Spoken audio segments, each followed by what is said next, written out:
Measure for Measure by William Shakespeare.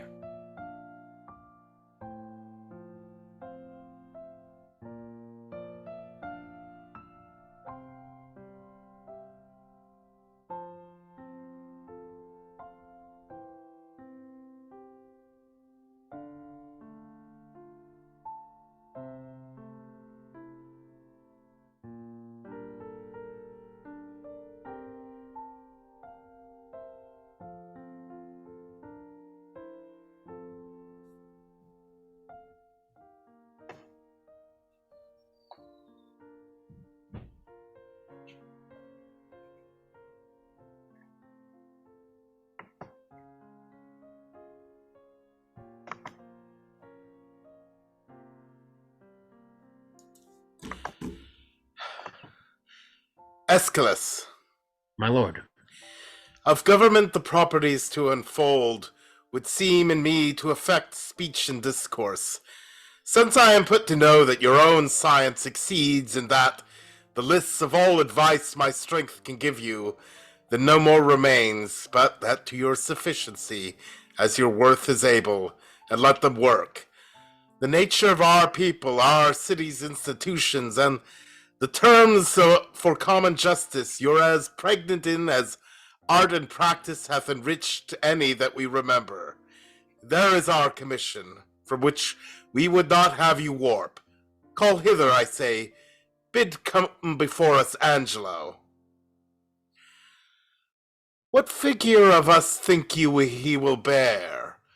For you must know we have with special soul elected him our absence to supply, lent him our terror, dressed him with our love, and given his deputation all the organs of our own power.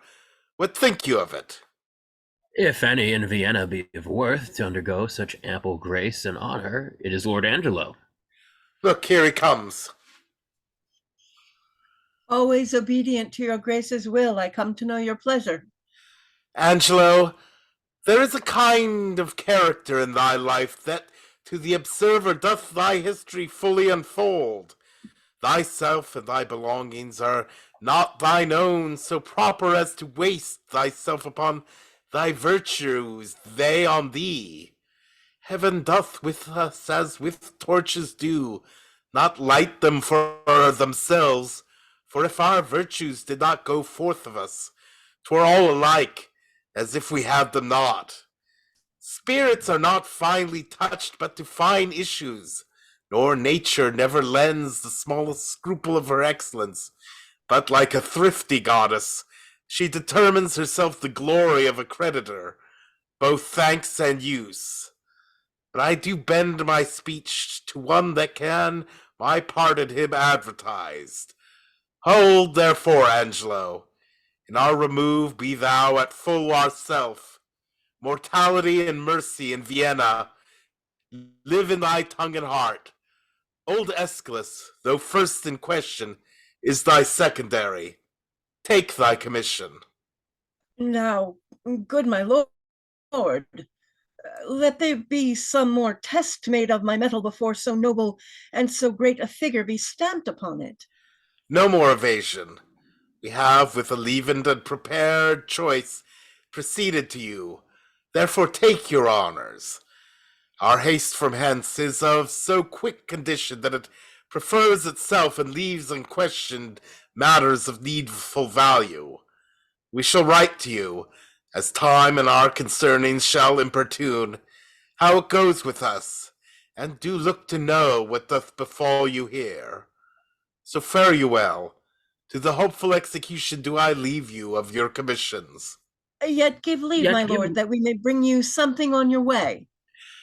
My haste may not admit it, nor need you on mine honor have to do with any scruple. Your scope is as mine own, so to enforce or qualify the laws as your soul seems good. Give me your hand. I'll privily away. I love the people, but do not like to stage me to their eyes. Though it do well, I do not relish well their loud applause and aves vehement, nor do I think the man of safe discretion that does affect it. Once more, Fare you well. The heavens give safety to your purposes. Lead forth and bring you back in happiness. I thank you. Fare you well. I shall desire you, sir, to give me leave to have free speech with you. And it concerns me to look into the bottom of my place, a power I have, but of what strength and nature I am not yet instructed. 'Tis so with me. Let us withdraw together, and we may soon our satisfaction have touching that point. I'll wait upon your honor.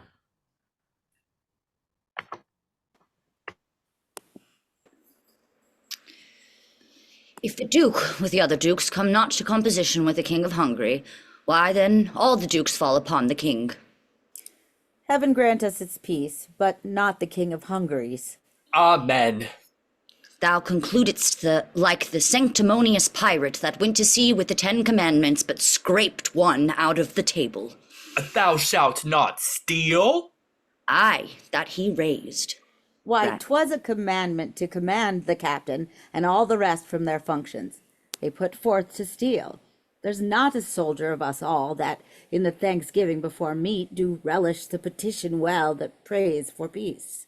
I never heard any soldier dislike it. I believe thee, for I think thou never wast where grace was said. No, a dozen times at least. What, in meter? In any proportion or in any language. I think, or in any religion. Aye, why not? Grace is grace, despite all controversy, as, for example, thou thyself art a wicked villain, despite of all grace. Well, there went but a pair of shears between us. I grant, as there may be between the lists and the velvet. Thou art the list. And thou art the velvet.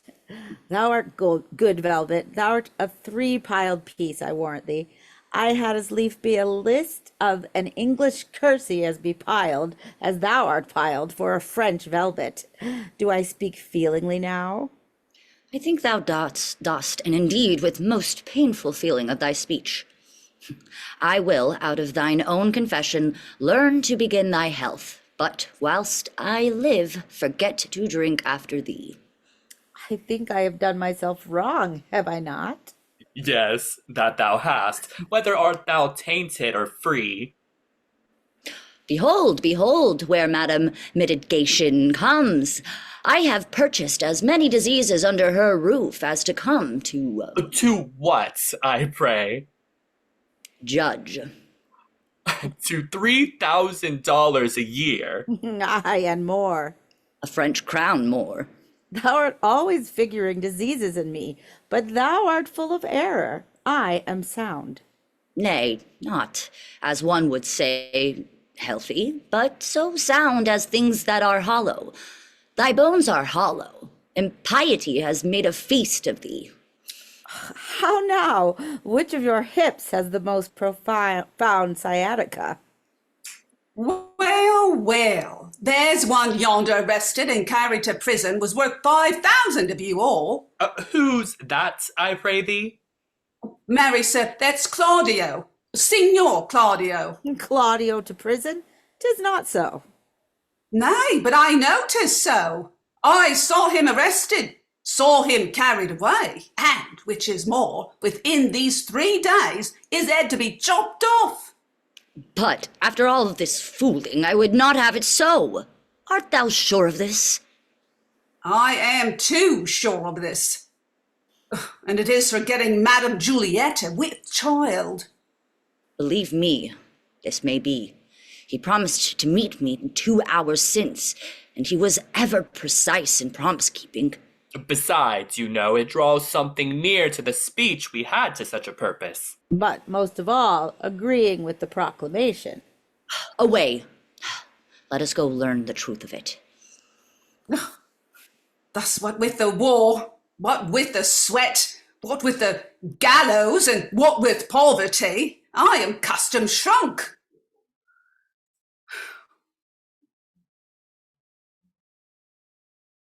How now? What's the news with you? Yonder man is carried to prison. Well, what has he done? A woman. Oh, but what's his offence? Groping for trouts in a particular river. Ah, what, is there a maid with child by him? No, but there's a woman with maid by him. Oh, you have not heard the proclamation, have you? What proclamation, man? All the houses in the suburbs of Vienna must be plucked down. And what shall become of those in the city? Oh, they shall stand for seed. They had gone down too, but that a wise burgher put in for them. Oh, but what shall our houses of resort in the suburbs be pulled down? To the ground, mistress. Why, here's a change indeed in the Commonwealth. What shall become of me? Come, fear not. Good counselors lack no clients. Though you change your place, you need not change your trade. I'll be your tapster still. Courage! Oh, there will be pity taken on you. Oh, you that have worn your eyes almost out in the service. Oh, you will be considered. Oh, what's to do here, Thomas Tapster? Let's withdraw. Oh, here comes Signor Claudio, led by the provost to prison. And there's Madame Juliet. Fellow, why dost thou show me thus to the world? Bear me to prison where I am committed. I do it not in evil disposition, but from Lord Angelo by special charge. Thus can a demigod authority make us pay down for our offense by weight. The words of heaven, on whom it will, on whom it will not, so, yet still 'tis just.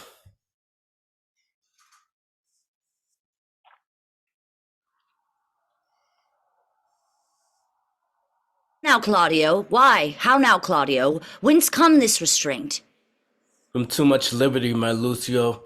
Liberty. As surfeit is the father of much fast, so every scope by the moderate use turns to restraint. Our natures do pursue like rats that raven down their proper bane. Thirsty evil, and when we drink, we die. If I could speak so wisely under an arrest, I would send for certain of my creditors, and yet, to say the truth, I had as lief have the foppery of freedom as the morality of imprisonment. What's thy offense, Claudio? What but to speak of would offend again? What, is it murder? No. Lechery? Call it so. Away, sir. You must go. Well, one word, good friend. Yes. Lucio, a word with you. 100, if they'll do you any good. Is lechery so looked after? Thus stands it with me. Upon a true contract, I got possession of Juliet's bed. You know the lady, she is fast my wife, save that we do the denunciation lack of outward order. This we came not to do only for propagation of a dower, remaining in the coffer of her friends from whom we thought it meet to hide our love till time had made them for us, but it chances the self of our most mutual entertainment with character too gross is writ on Juliet. With child, perhaps? Unhappily, even so. And the new deputy now for the Duke, whether it be the fault and glimpse of newness, or whether that the body public be a horse whereon the governor doth ride, who newly in the seat that it may know he can command, lets it straight feel the spur, whether the tyranny be in his place or in his eminence that fills it up. I stagger in. But this new governor awakes me all the enrolled penalties, which have, like unscoured armor hung by the wall so long that 19 zodiacs have gone round and none of them been worn, and for a name now puts the drowsy and neglected act freshly on me. 'Tis surely for a name. I warrant it is, and thy head stands so tickle on thy shoulders that a milkmaid, if she be in love, may sigh it off. Send after the Duke and appeal to him, I have done so, but he's not to be found. I prithee, Lucio, do me this kind service. This day my sister should be the cloister enter, and there receive her approbation. Acquaint her with the danger of my state, implore her in my voice that she make friends. To the strict deputy, bid herself assay him. I have great hope in that, for in her youth there is a prone and speechless dialect, such as move men.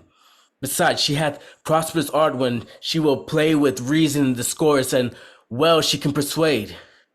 I pray she may, as well for the encouragement of the like, which else would stand under grievous imposition, as for the enjoying of thy life, who I would be so sorry should be thus foolishly lost at a game of tic-tac. I'll to her. I thank you, good friend Lucio. In 2 hours. Come, officer, away.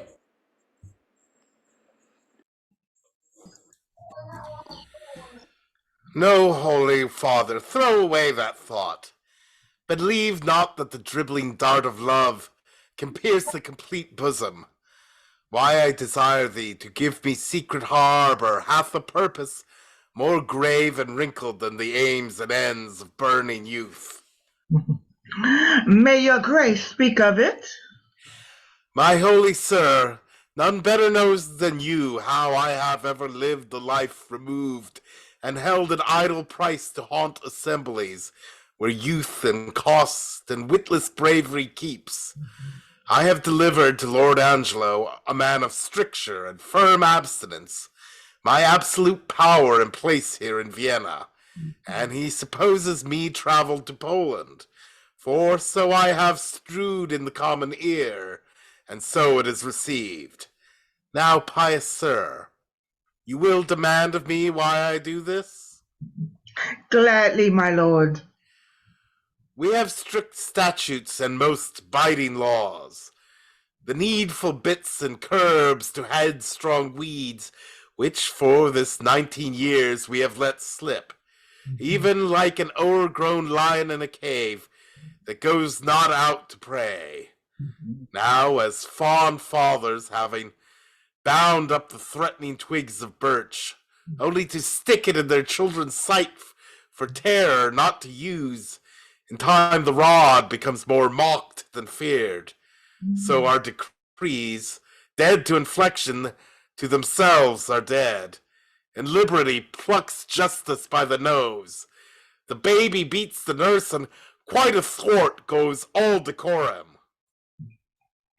It rested in your grace to unloose this tide justice when you pleased, and in it you more dreadful would have seemed than in Lord Angelo. I do fear too dreadful.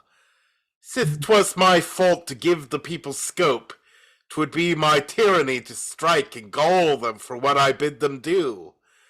For we bid this be done when evil deeds have their permissive pass and not the punishment. Therefore, indeed, my father, I have on Angelo imposed the office, who may, in the ambush of my name, strike home, and yet my nature never in the fight do in slander. And to behold his sway, I will, as 'twere a brother of your order, visit both prince and people. Therefore, I prithee, supply me with the habit, and instruct me how I may formally in person bear me like a true friar. More reasons for this action at our more leisure shall I render you. Only this one.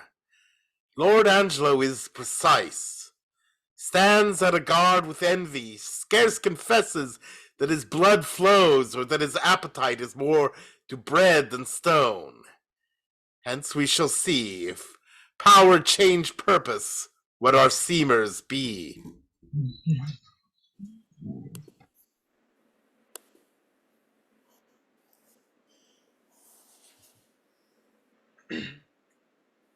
And have you nuns no farther privileges? Are not these large enough? Yes, truly, I speak not as desiring more, but rather wishing a more strict restraint upon the sisterhood, the votarist of St. Clare. Oh, peace be in this place. Who's that which calls? It is a man's voice, gentle Isabella. Turn you the key business of him. You may, I may not. You are yet unsworn. When you have vowed, you must not speak with men, but in the presence of the prophet. If you speak, you must not show your face, or if you show your face, you must not speak. He calls again. I pray you, answer him. Peace and prosperity. Who is that calls? Hail, Virgin, if you be, as those cheek roses proclaim you are no less. Can you so stead me as bring me to the sight of Isabella, a novice of this place, and the fair sister of her unhappy brother Claudio? Why her unhappy brother? Let me ask the rather, for I now must make you know, I am Isabella and his sister. Gentle and fair, your brother kindly greets you. Not to be wary with you. He's in prison. Woe me! For what? For that which, if myself might be his judge, he should receive his punishment in thanks. He hath got his friend with child. Sir, make me not your story. 'Tis true. I would not, though 'tis my familiar sin with maids to seem the lapwing and to jest, tongue far from heart, play with all virgins so. I hold you as a thing enskeed and sainted by your renouncement and immortal spirit, and to be talked with in sincerity as with a saint. You do blaspheme the good in mocking me. Do not believe it. Fewness in truth, 'tis thus. Your brother and his lover have embraced, and those that feed grow full, as blossoming time that from the seedness the bare fallow brings to teeming foison. Even so her plenteous womb expresseth his full tilth and husbandry. Someone with child by him? Is My cousin Juliet? Is she your cousin? Adoptedly, as schoolmates change their names by vain thought apt affection. She it is. Oh, let him marry her! This is the point. The Duke is very strangely gone from hence. Bore many gentlemen, myself being one, in hand and in hope of action. But we do learn by those that know the very nerves of the state. His givings out were of an infinite distance from his true meant design. Upon his place, and with full line of his authority, governs Lord Angelo, a man whose blood is very snow broth, one who never feels the wanton stings and motions of the sense, but doth rebate and blunt his natural edge with profits of the mind. Study and fast, he to give fear to use and liberty, which have for long run by the hideous law as mice by lions, hath picked out an act under whose heavy sense your brother's life falls into forfeit.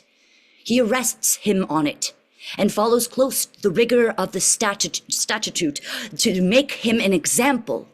All hope is gone unless you have the grace by your fair prayer to soften Angelo. And that's my pith of business, twixt you and your poor brother. Doth he so seek his life? Has censored him already, and as I hear, the provost hath a warrant for's execution. Alas, what poor abilities in me to do him good? Say the power you have. My power? Alas, I doubt that. Our doubts are traitors and make us lose the good we oft might win by fearing to attempt. Go to Lord Angelo and let him learn to know when maidens sue men give like gods, but when they weep and kneel, all their petitions are as freely theirs as thy themselves would owe them. I'll see what I can do. Speedily. I will about it straight, no longer staying but to give the mother notice of my affair. I humbly thank you. Commend me to my brother. Soon at night I'll send him certain word of my success. I take my leave of you. Good sir, adieu.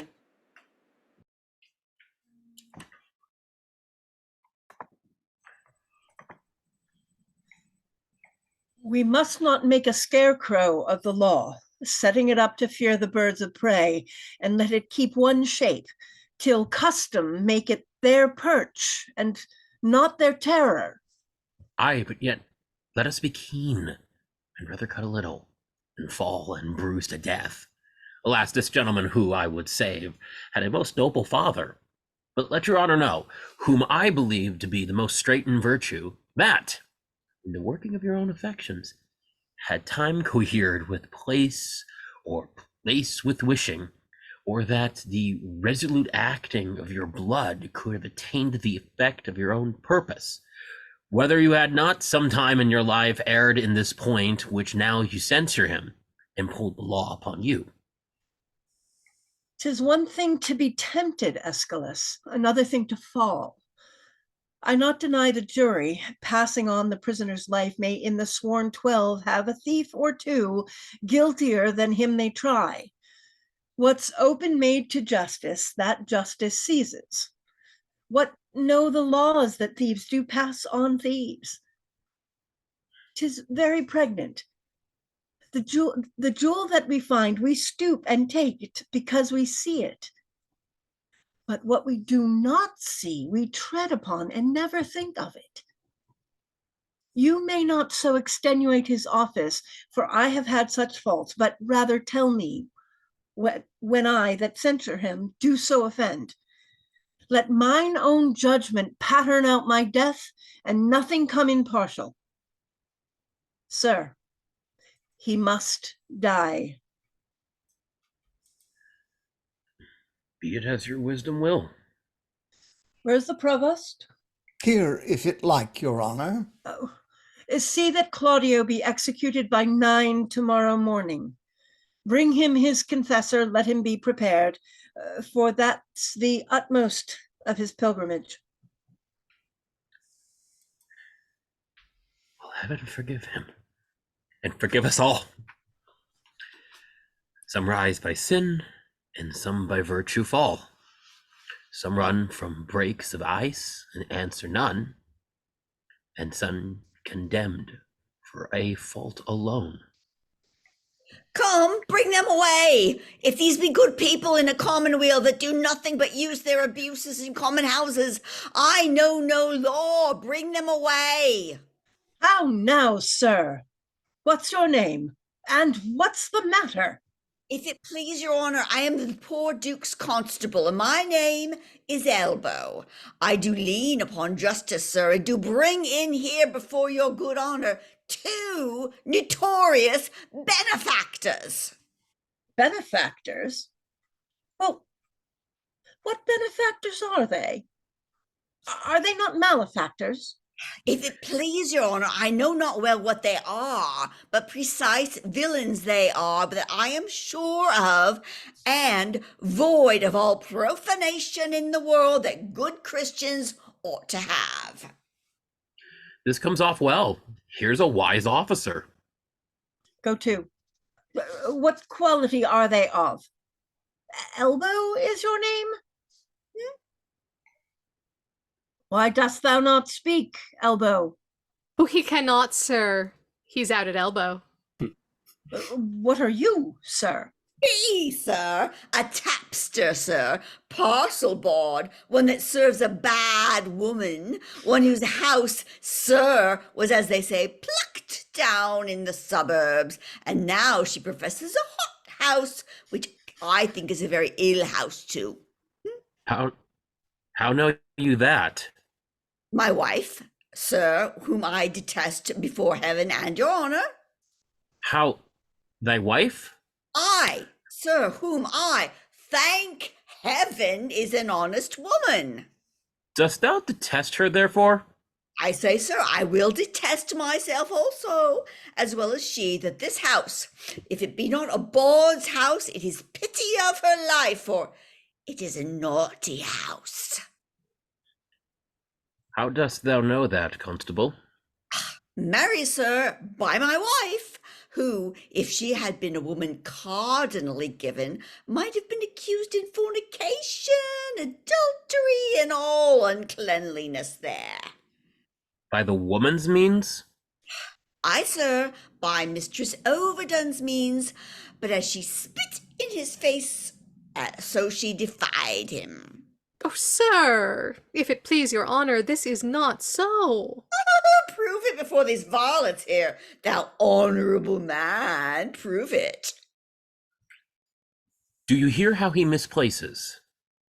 Sir, she came in great with child, and longing, saving your grace, your honor's reverence, for stewed prunes. Oh, sir, we had but 2 in the house, which at that very distant time stood as it were in a fruit dish, a dish of some 3 pence. Your honors have seen such dishes. They are not china dishes, but very good dishes, which— Go to. Go to. No matter for the dish, sir. No, indeed, sir, not of a pin. You are therein in the right, but to the point. As I say, this Mistress Elbow, being, as I say, with child, and being great-bellied, and longing, as I said, for prunes, and having but 2 in the dish, as I said, Master Froth here, this very man, having eaten the rest, as I said, and as I say, paying for them very honestly, for, as you know, Master Froth, I could not give you 3 pence again. No, indeed. Very well. You being then, if you be remembered, cracking the stones of the foresaid prunes? Aye, so I did indeed. Why, very well. I telling you then, if you be remembered that such a one and such a one were past cure of the thing you wot of, unless they kept a very good diet, as I told you. All this is true. Why, very well then. Come, you are a tedious fool. To the purpose.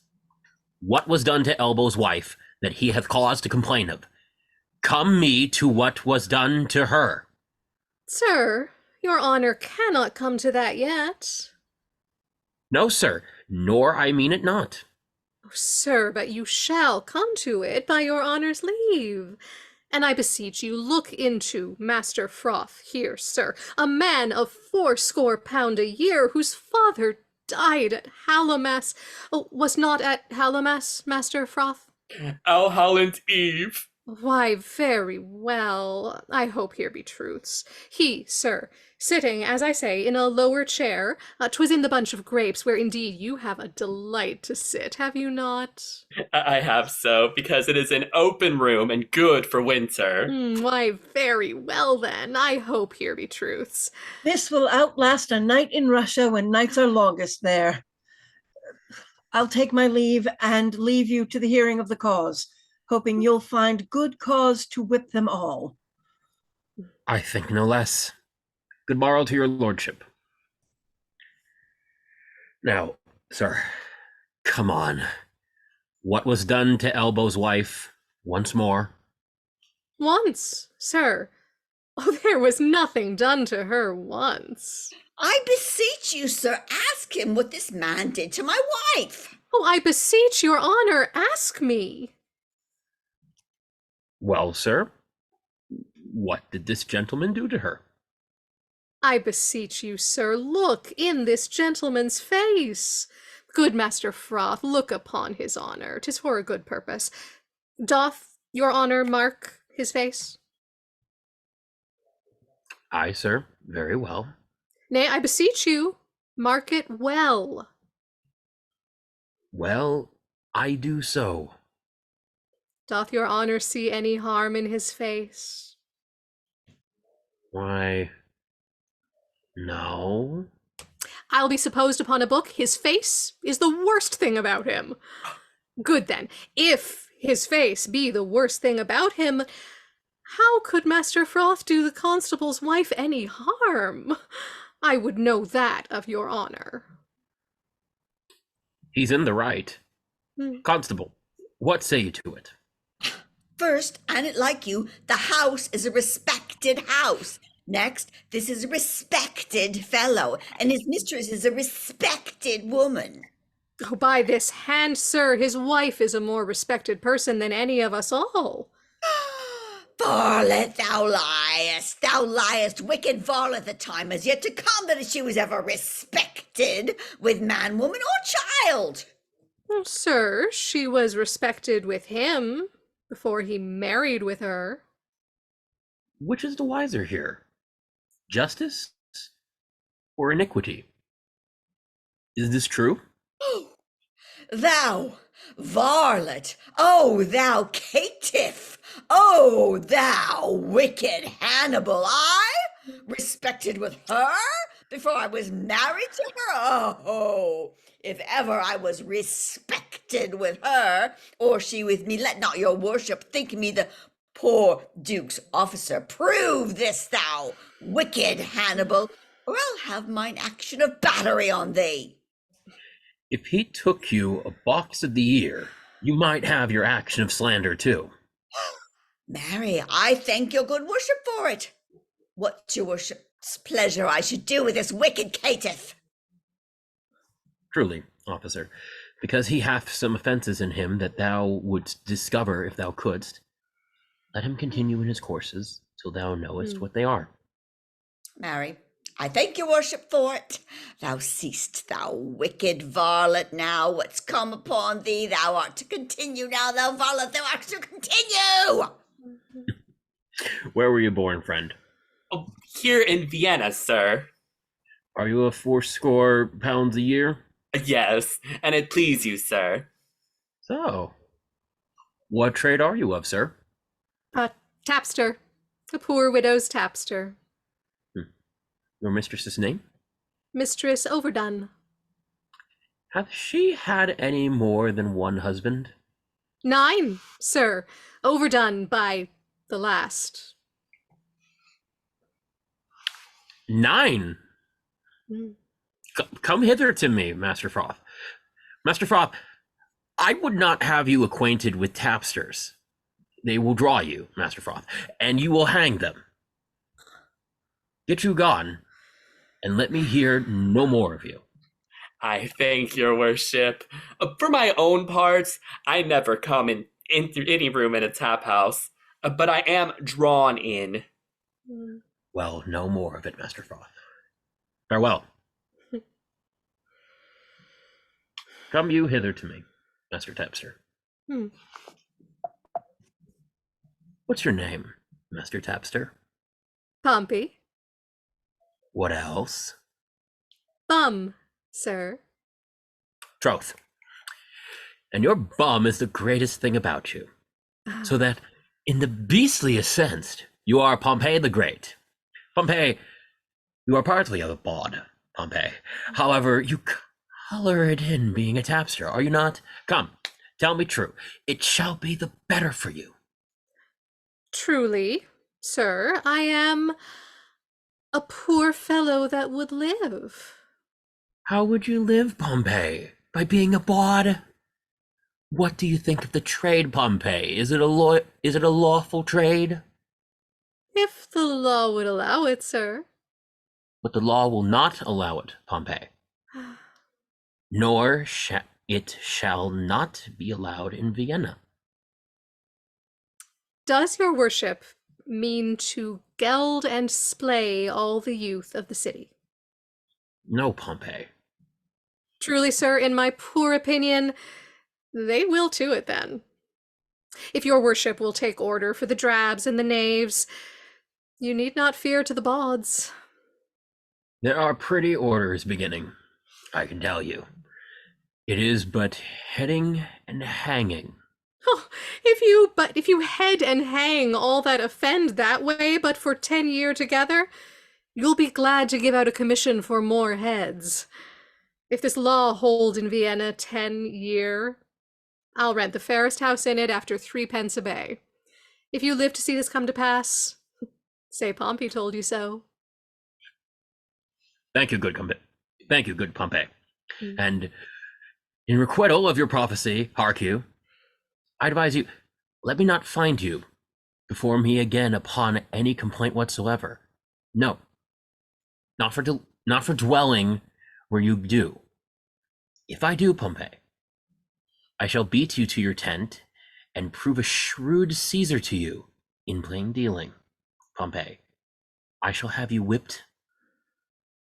So, for this time, Pompey, fare you well. I thank your worship for your good counsel, but I shall follow it as the flesh and fortune shall better determine. Whip me? No, no, no. Let Carman whip his jade. The valiant heart is not whipped out of his trade. Come hither to me, Master Elbow. Come hither. Master Constable, how long have you been in this place of constable? 7 year and a half, sir. I thought by your readiness in the office, you had continued in it some time. You say 7 years together? And a half, sir. Alas, it hath been great pains to you. They do you wrong to put you so oft upon it. Are there not men in your ward sufficient to serve it? Faith, sir, few of any wit in such matters as they are chosen. They are glad to choose me for them, for I do it for some piece of money and go through with all. Look you, bring me in the names of some 6 or 7, the most sufficient of your parish. To your worship's house, sir? To my house. Fare you well.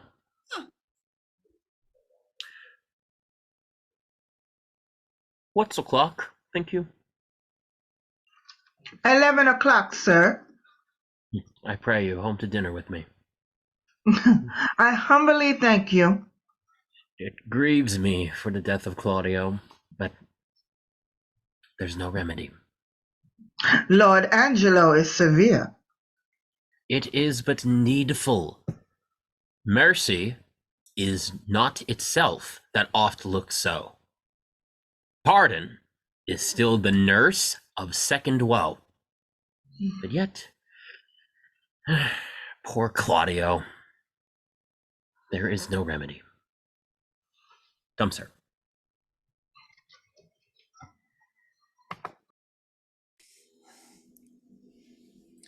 He's hearing of a cause. He will come straight. I'll tell him of you. Pray you do. I'll know his pleasure. Maybe he will relent. Alas, he hath but as offended in a dream. All sects, all ages smack of this vice, and he to die for it. Now, what's the matter, Provost? It is your will Claudio shall die tomorrow? Did I not tell thee yea? Hadst thou not order? Why dost thou ask again? Lest I might be too rash. Under your good correction, I have seen, when after execution, judgment hath repented over his doom. Go to, let that be mine. Do you your office, or give up your place, and you shall be well spared. I crave your honour's pardon. What shall be done, sir, with the groaning Juliet? She's very near her hour. Dispose of her to some more fitter place, and that with speed. Here is the sister of the man condemned, desires access to you. Hath he a sister? Ay, my good lord, a very virtuous maid, and to be shortly of a sisterhood, if not already. Well, let her be admitted. See you the fornicatress be removed. Let have needful but not lavish means. There shall be order for it. God save your honour. Stay a little while. You're welcome. What's your will? I am a woeful suitor to your honor. Please but your honor hear me. Well, what's her suit? There's a vice that most I do abhor, and most desire should meet the blow of justice, for which I would not plead, but that I must, for which I must not plead, but that I am at war twixt will and will not. Well, the matter? I have a brother, is condemned to die. I beseech you, let it be his fault and not my brother. Heaven give thee moving graces. Condemn the fault and not the actor of it? Mm-hmm. Why, every fault's condemned ere it be done. Mine were the very cipher of a function to find the faults whose fine stands in record and let go by the actor. Oh, just but severe law! I had a brother then, heaven keep your honor. Give it not o'er so. Tim again, entreat him, kneel down before him, hang upon his gown. You are too cold. If you should need a pin, you should no more with tame a tongue desire it. To him, I say. Must he needs die? A maiden, no remedy. Yes, I do think that you might pardon him, and neither heaven nor man grieve at the mercy. I will not do it. But can you, if you would? Look, what I will not, that I cannot do. But might you do it, and do the world no wrong? If so, your heart were touched with that remorse that mine is to him? He is sentenced. It's too late. You are too cold. Too late? Why, no, that do speak a word. They call it back again. Well, believe this. No ceremony that to great ones longs, not the king's crown, nor the deputed sword, the marshal's truncheon, nor the judge's robe, become them with one half so good a grace as mercy does. If he had been as you, and you as he, you would have slipped like him. But he, like you, would not have been so stern. Pray you, be gone. I would to heaven I had your potency, and you were Isabel. Should it then be thus? No, I would tell what 'twere to be a judge and what a prisoner. I touch him. There's the vein. Your brother is a forfeit of the law, and you but waste your words. Alas, alas, why, all the souls that were forfeit once, and he that might the vantage best have took found out the remedy. How would you be if he, which is the top of judgment, should but judge you as you are? Oh, think on that, and mercy then will breathe within your lips like man you made. Be you content, fair maid. It is the law, not I, condemn your brother. Were he my kinsman, brother, or my son, it should be thus with him. He must die tomorrow. Tomorrow? Oh, that's sudden. Spare him, spare him. He's not prepared for death. Even for our kitchens we kill the fowl of season. Shall we serve heaven with less respect than we do minister to our gross selves? Good my lord, bethink you, who is it that hath died for this offence? There's many have committed. Aye, well said. The law hath not been dead, though it hath slept. Those many had not dared to do that evil if the first that did the edict infringe had answered for his deed. Now 'tis awake, takes note of what is done, and, like a prophet, looks in a glass that shows what future evils, either new or by remissness new conceived, and so in progress to be hatched and born, and now to have no successive degrees, but ere they live to end. Yet show some pity. I show it most of all when I show justice. For then I pity those I do not know, which a dismissed offense would after gall, and do him right that answering one foul wrong lives not to act another. Be satisfied. Your brother dies tomorrow. be content. So you must be the first that gives the sentence, and he that suffers. Oh, it is excellent to have a giant's strength, but it is tyrannous to use it like a giant. That's well said.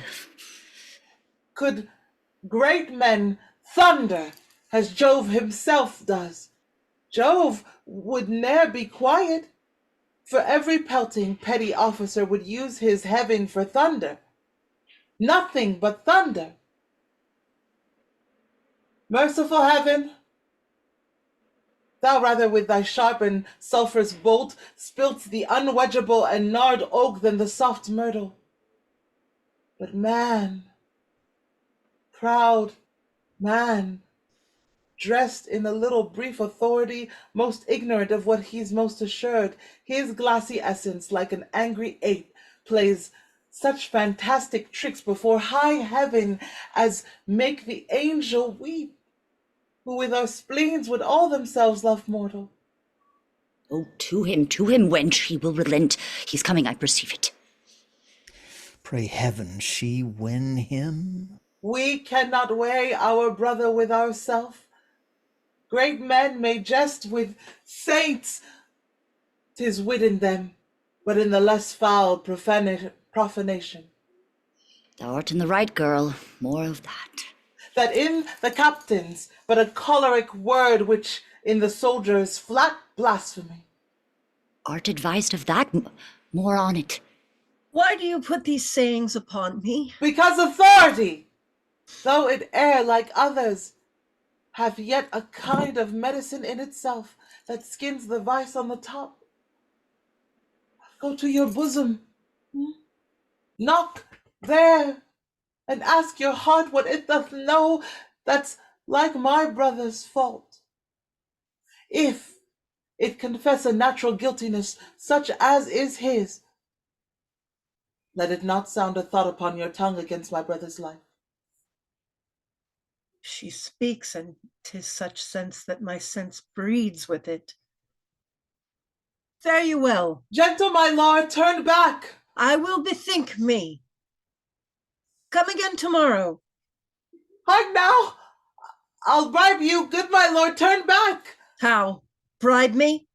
Aye, with such gifts that heaven shall share with you. You had marred all else. Not with fond shekels of the tested gold, or stones whose rates are either rich or poor as fancy values them, but with true prayers that shall be up at heaven and enter there ere sunrise. Prayers from preserved souls, from fasting maids, whose minds are dedicated to nothing temporal. Well, come to me tomorrow. Go to, 'tis well. Wait. Heaven keep your honor safe. Amen. For I am that way going to temptation where prayers cross. At what hour tomorrow shall I attend your lordship? At any time forenoon. Save your honor. From thee, even from my virtue. What's this? What's this? Is this her fault or mine? The tempter or the tempted? Who sins most? Ha! She doth tempt, nor doth she tempt, but it is I that lying by the violet in the sun do as the carrion does, not as the flower, corrupt with virtuous season. Can it be that modesty may more betray our sense than women's lightness? Having waste ground enough, shall we desire to raise the sanctuary and pitch our evils there? Oh, fie, fie, fie! What dost thou, or what art thou, Angelo? Dost thou desire her foully for those things that make her good? Oh, let her brother live. Thieves for their robbery have authority when judges steal themselves. What? Do I love her that I desire to speak to her again? And feast upon her eyes? What is thy dream of? Oh, cunning enemy, that to catch a saint with saints doth bait thy hook. Most dangerous is that temptation that doth goad us on to sin in loving virtue. Never could the strumpet with all her double vigor, art, and nature once stir my temper. But this virtuous maid subdues me quite. Even till now, when men were fond, I smiled and wondered how.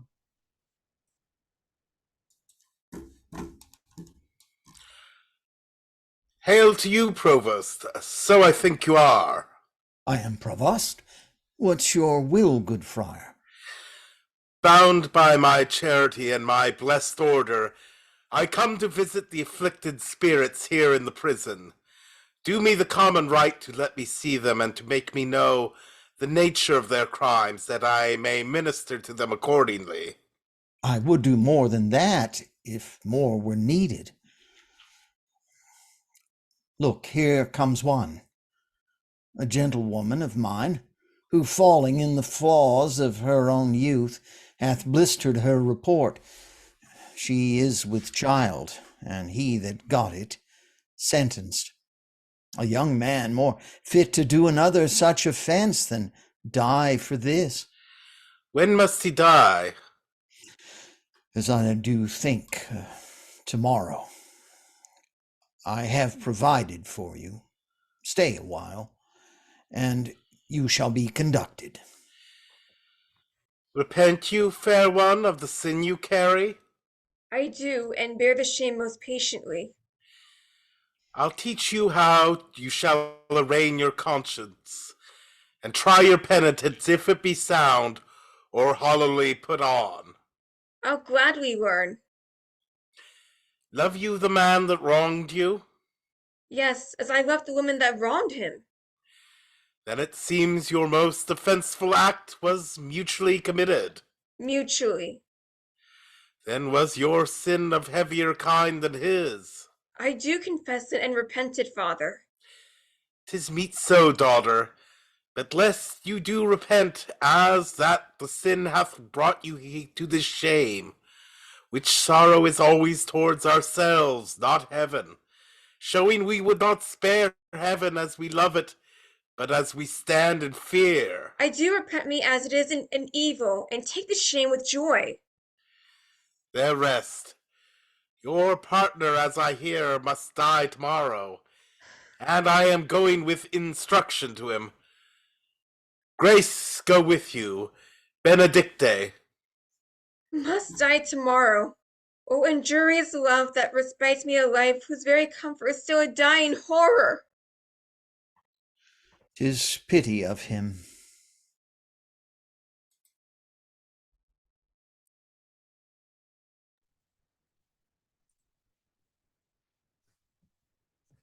When I would pray and think, I think and pray to several subjects. Heaven hath my empty words, whilst my invention, hearing not my tongue, anchors on Isabel. Heaven in my mouth, as if I did but only chew his name, and in my heart the strong and swelling evil of my conception.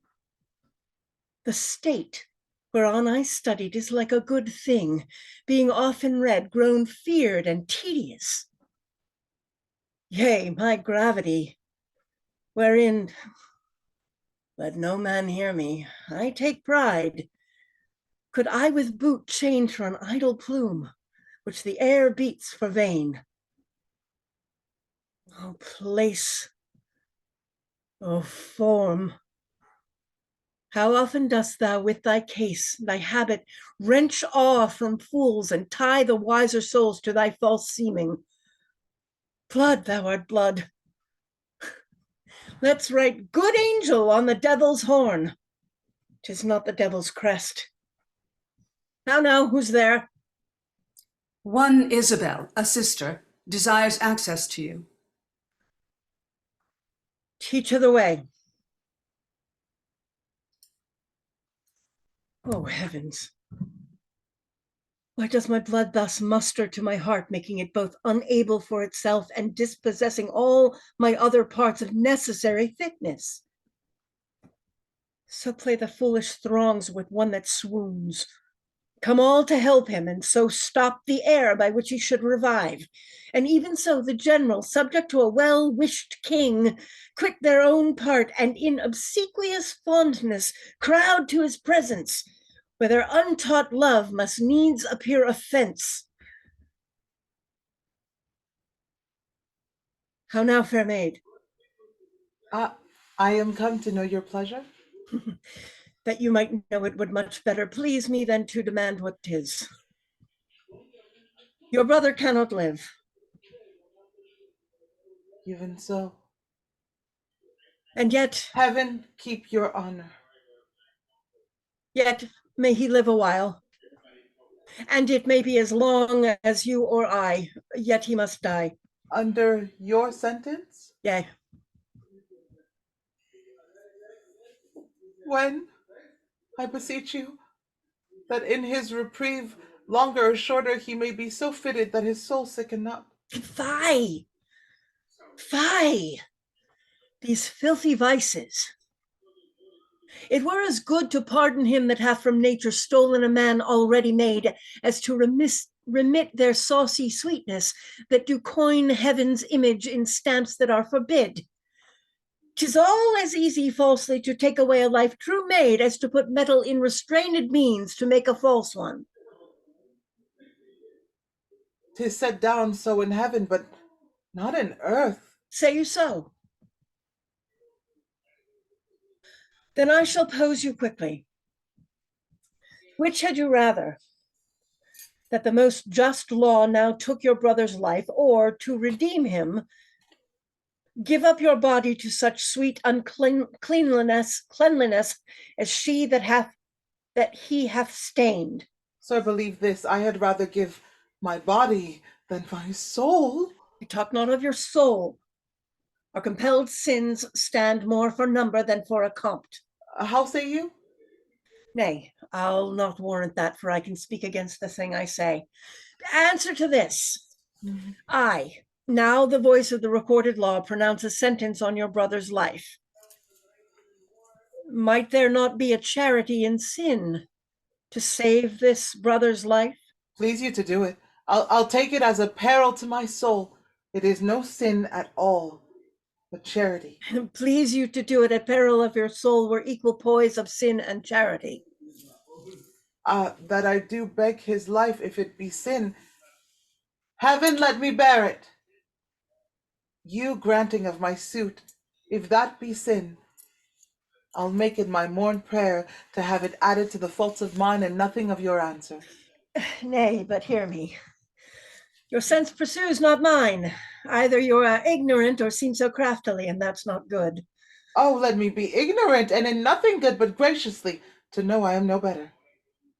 Thus wisdom wishes to appear most bright when it doth tax itself, as these black masks proclaim an enshielded beauty 10 times louder than beauty could displayed. But mark me, to be received plain, I'll speak more gross. Your brother is to die. So?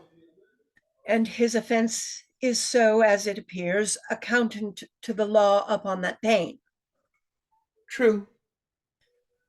Admit no other way to save his life, as I subscribe not that nor any other, but in the loss of question, that you, his sister, finding yourself desired of such a person whose credit with the judge or own great place could fetch your brother from the manacles of the all-abiding law, and that there were no earthly mean to save him, but that either you must lay down the treasures of your body to this supposed, or else to let him suffer. What would you do? As much for my poor brother as myself, that is. were I under the terms of death, the impression of keen whips I'd wear as rubies and strip myself to death as to a bed that longing have been sick for, ere I yield my body up to shame. Then must your brother die. And 'twere the cheaper way. Better it were a brother died at once than that a sister, by redeeming him, should die forever. Were not you then as cruel as the sentence that you have slandered so? Ignominy in ransom and free pardon are of two houses. Lawful mercy has nothing kin to foul redemption.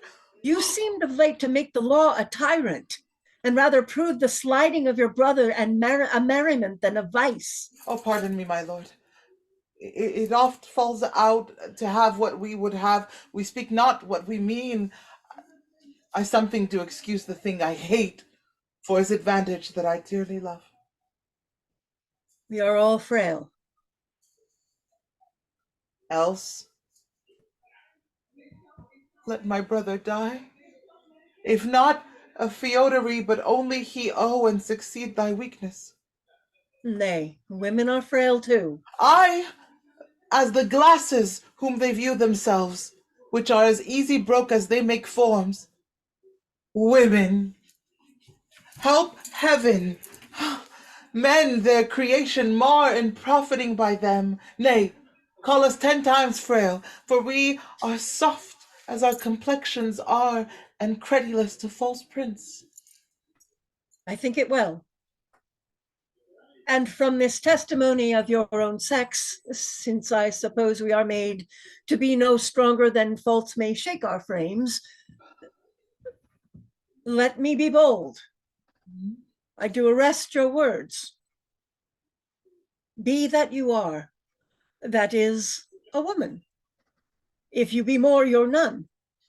If you be one, as you are well expressed by all external warrants, show it now by putting on the destined livery.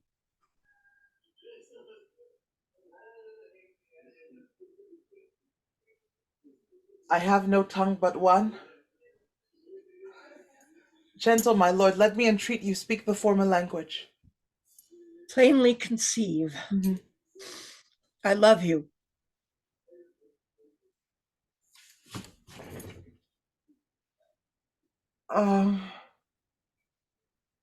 My brother did love Juliet, and you tell me that he shall die for it. He shall not, Isabel, if you give me love. I know your virtue hath a license in't, which seems a little fouler than it is to pluck on others. And believe me, on mine honor, my words express my purpose. Ha! Little honor to be much believed, and most pernicious purpose. Seeming. I will proclaim thee, Angelo. Look for it. Sign me a present pardon for my brother, or with an outstretched throat I'll tell the world aloud what man thou art. Who would believe thee, Isabel? Oh! My unsoiled name, the austereness of my life, my vouch against you, my place in the state, will so your accusation overweigh that you shall stifle in your own report and smell of calumny. I have begun, and now I give my sensual race the rein. Fit thy consent to my sharp appetite. Lay by all nicety and prolixous blushes that banish what they sue for. Redeem my brother by yielding up thy body to my will, or else he must not only die the death, but thy unkindness shall his death draw out to lingering sufferance. Answer me tomorrow, or by the affection that now guides me most, I'll prove a tyrant to him. As for you, say what you can. My false outweighs your true. To whom should I complain? Did I tell this? Who would believe me? Oh, perilous mouths that bear in them one and the selfsame tongue, either of condemnation or of proof, bidding the law make curtsy to their will, hooking both right and wrong to the appetite to follow as it draws. But to my brother, though he have fallen by prompture of the blood, yet hath he in him such a mind of honor that had he 20 heads to tender down on 20 bloody blocks, he'd yield them up before his sister should her body stoop to such abhorred pollution.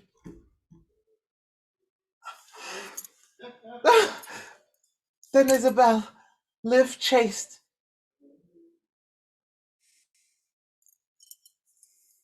And brother die.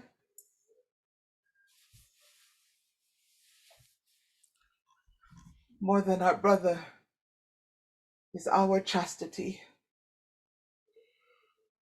I'll tell him yet of Angelo's request, and fit his mind to death for his soul's rest.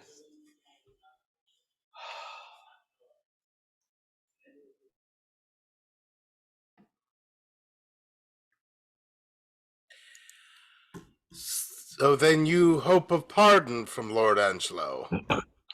The miserable have no other medicine but only hope. I've hope to live, and am prepared to die. Be absolute for death. Either death or life shall thereby be the sweeter. Reason thus with life. If I do lose thee, I do lose a thing that none but fools would keep. A breath thou art, servile to all the skyey influences, that thus this habitation where thou keep'st hourly afflict. Merely thou art death's fool, for him thou laborest by thy flight to shun, and yet run'st toward him still. Thou art not noble, for all the accommodation that thou bearest are nursed by baseness. Thou art by no means valiant, for thou dost fear the soft and tender fork of a poor worm. Thy best of rest is sleep, and that thou oft provokest, yet grossly fearest thy death, which is no more.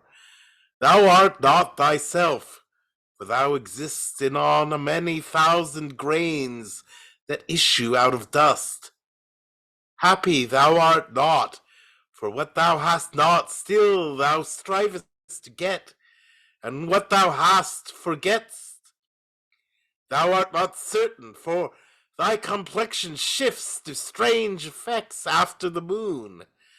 If thou art rich, thou art poor, for, like an ass whose back with ingots bows, thou bearest thy heavy riches but a journey, and death unloads thee. Friend hast thou none, for thine own bowels, which do call thee sire, the mere effusion of thy proper loins, do curse the gout, serpigo, and the rheum, for envy thee no sooner. Thou hast nor youth nor age, but, as it were, an after-dinner sleep, dreaming on both. For all thy blessed youth becomes as age, and doth beg the alms of palsy eld. And when thou art old and rich, thou hast neither heat, affection, limb, nor beauty, to make thy riches pleasant. What's yet in this that bears the name of life? Yet in this life lie hid more thousand deaths, yet death we fear, that makes these odds all even. I humbly thank you to sue to live. I find I seek to die, and seeking death find life. Let it come on. What ho? Peace here, grace and good company. Who's there? Come in. The wish deserves a welcome. Dear sir, ere long I'll visit you again. Most holy sir, I thank you. My business is a word or two with Claudio. And very welcome. Look, Signor, Here's your sister.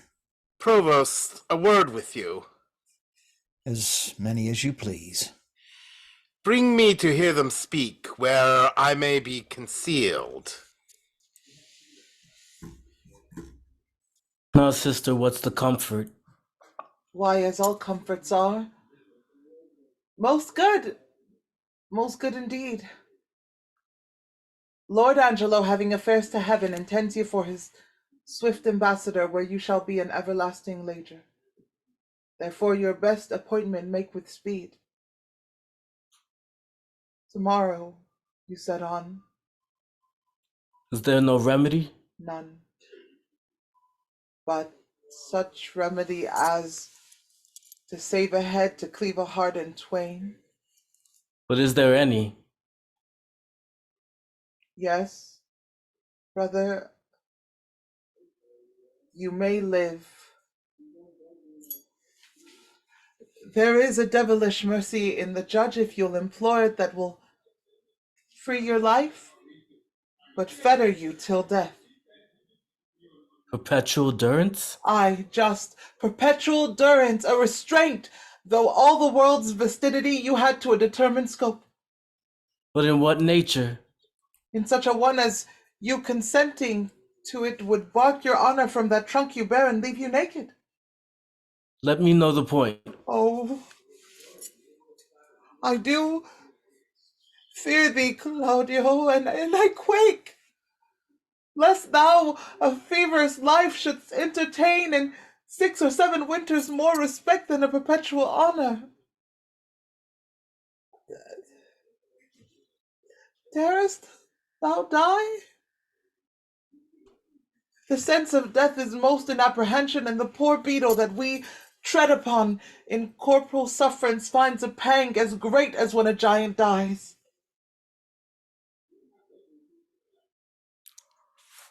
Why give you me this shame? Think you I can resolution fetch from flowery tenderness? If I must die, I will encounter darkness as a bride, and hug it in my arms. There spake my brother, there my father's grave did utter forth of voice. Yes, thou must die. Thou art too noble to conserve a life in base appliances. This outward sainted deputy, whose settled visage and deliberate word nips youth in the head, and follies that doth amuse as falcon doth the fowl, is yet a devil. His filth within being cast, he would appear as a pond as deep as hell. The Prenti Angelo. Oh, 'tis the cunning livery of hell, the damnedest body to invest and cover in Prenzi guards. Dost thou think, Claudio?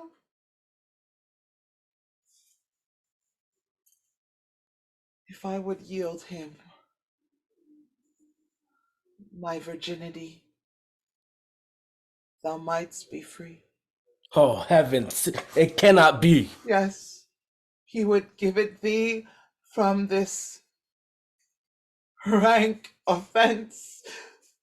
So to offend him still, this night's the time that I should do what I abhor to name, or else thou diest tomorrow. Thou shalt not do it. Oh, were it but my life, I'd throw it down for your deliverance as frankly as a pin. Thanks, dear Isabel. Be ready, Claudio, for your death tomorrow. Yes. As the affections in him that thus can make him bite the law by the nose. When he would force it, sure it is no sin, or of the deadly sin it is the least. Which is the least? If it were damnable, he being so wise, why would he for the momentary trick be perdurably fined? Oh, Isabel. What says my brother? Death is a fearful thing. And shamed life a hateful. Aye, but to die and go we know not where, to lie in cold obstruction and to rot, this sensible war motion to become a kneaded clod and the delighted spirit to bathe in fiery floods, or to reside in thrilling religion of thick-ribbed ice, to be imprisoned in the viewless winds and blown with restless violence round about the pendant world, or to be worse than worse of those that lawless and uncertain thought imagine howling. 'Tis too horrible. The weariest and most loathed worldly life that age, ache, penury, and imprisonment can lay on nature is a paradise to what we fear of death. Alas, alas. Sweet sister, let me live. What sin you do to save a brother's life, nature dispenses with a deed so far that it becomes a virtue. Oh, you beast! Oh, faithless coward! Oh, dishonest wretch! Wilt thou be made a man out of my vice? Is not a kind of incest to take life from thine own sister's shame? What should I think? Heaven, should my mother played my father fair, for such a warped slip of wilderness ne'er issued from his blood. Take my defiance! Die! Perish! Might but my bending down reprieve thee from thy fate, it should proceed. I'll pray 1,000 prayers for thy death. No word to save thee. Nay, hear me, Isabel. Oh, fie, fie, fie! Thy sin's not accidental, but a trade. Mercy to thee would prove itself a bawd. 'Tis best thou diest quickly. Oh, hear me, Isabella! Oh! Vouchsafe a word, young sister, but one word. What is your will? Might you dispense with your leisure, I would by and by have some speech with you. The satisfaction I would require is likewise your own benefit. I have no superfluous leisure. My stay must be stolen out of other affairs. But I will attend you a while. Son, I have overheard what hath passed between you and your sister.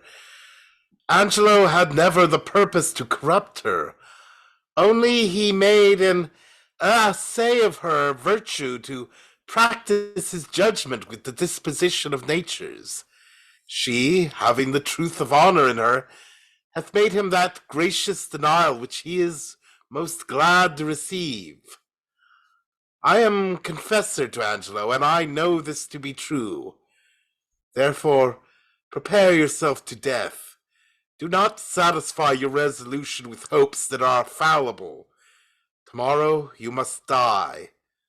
Go to your knees and make ready. Let me ask my sister pardon. I'm so out of love with life that I will sue to be rid of it. Hold you there. Farewell. Provost, a word with you. What's your will, father? That now you are come, you will be gone. Leave me a while with the maid. My mind promises with my habit no loss shall touch her by my company. In good time.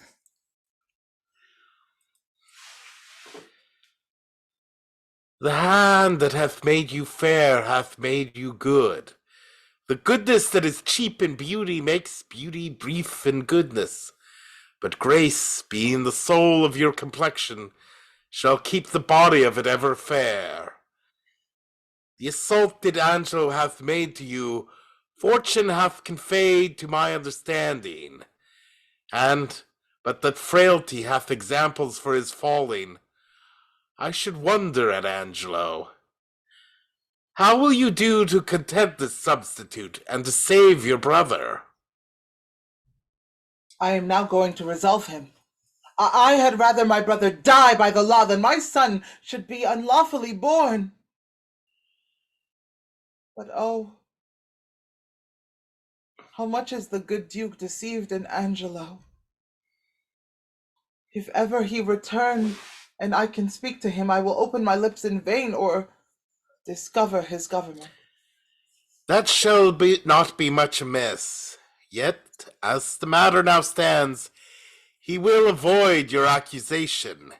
He made trial of you only. Therefore, fasten your ear on my advisings. To the love I have in doing good, a remedy presents itself. I do make believe that you may most uprighteously do a poor wronged lady a merited benefit. Redeem your brother from the angry law. Do no stain to your own gracious person, and much please the absent duke, if peradventure he shall ever return to have hearing of this business. Let me hear you speak, Father. I have spirit to do anything that appears not foul in the truth of my spirit. Virtue is bold, and goodness never fearful. Have you not heard speak of Mariana, the sister of Frederick the great soldier who miscarried at sea? I have heard of the lady, and good words went with her name. She should this Angelo have married, was affianced but to her by oath, and the nuptial appointed, between which time of the contract and the limit of the solemnity, her brother Frederick was wrecked at sea, having in that perished vessel the dowry of his sister. But mark how heavily this befell to the poor gentlewoman. There she lost a noble and renowned brother, in his love towards her ever most kind and natural. With him, the portion and sinew of her fortune, her marriage dowry. With both, her combinate husband, this well-seeming Angelo. Can this be so? Did Angelo so leave her? Left her in her tears, and dried not one of them with his comfort. Swallowed his vows whole, pretending in her discoveries of dishonor. And few, bestowed on her own lamentation, which she yet wears for his sake. And he, a marble to her tears, is washed with them, but relents not. What a merit were it in death to take this poor maid from the world! What corruption in this life that it will let this man live! But how out of this can she avail? It is the rupture that you may easily heal, and the cure of it not only saves your brother, but keeps you from dishonor in doing it. Show me how, good father. This forenamed maid hath yet in her the continuance of her first affection. His unjust unkindness that in all reason should have quenched her love hath, like an impediment in the current, made it more violent and unruly. Go you to Angelo, answering his requiring with a plausible obedience. Agree with his demands to the point, only refer yourself to this advantage. First, that your stay with him may not be long, that the time may have all shadow and silence in it, and the place answer to convenience. This being granted in course, and now follows all, we shall advise this wronged maid to stead up your appointment, to go in your place. If the encounter acknowledge itself hereafter, it may compel him to her recompense. And here by this is your brother saved, your honor untainted, the poor Mariana advantage, and the corrupt deputy scaled. The maid will I frame and make fit for this attempt. If you think well to carry this as you may, the doubleness of the benefit defends the deceit from reproof. What think you of it? The image of it gives me content already, and I trust it will grow to a most prosperous perfection. It lies much in your holding up. Haste you speedily to Angelo, For if this night he entreat you to his bed, give him promise of satisfaction. I will presently to St. Luke's, there at the moated grange, besides this dejected Mariana. At that place call upon me, and dispatch with Angelo that it may be quickly. I thank you for this comfort. Fare you well, good father.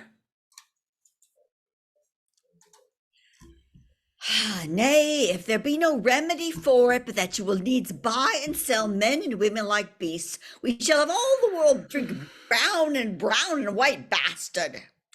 Oh heavens, what stuff is here? 'Twas never merry world, since of two usuries, the merriest was put down, and the worser allowed by order of law a furred gown to keep him warm, and furred with fox and lambskins too, to signify that craft, being richer than innocency, stands for the facing.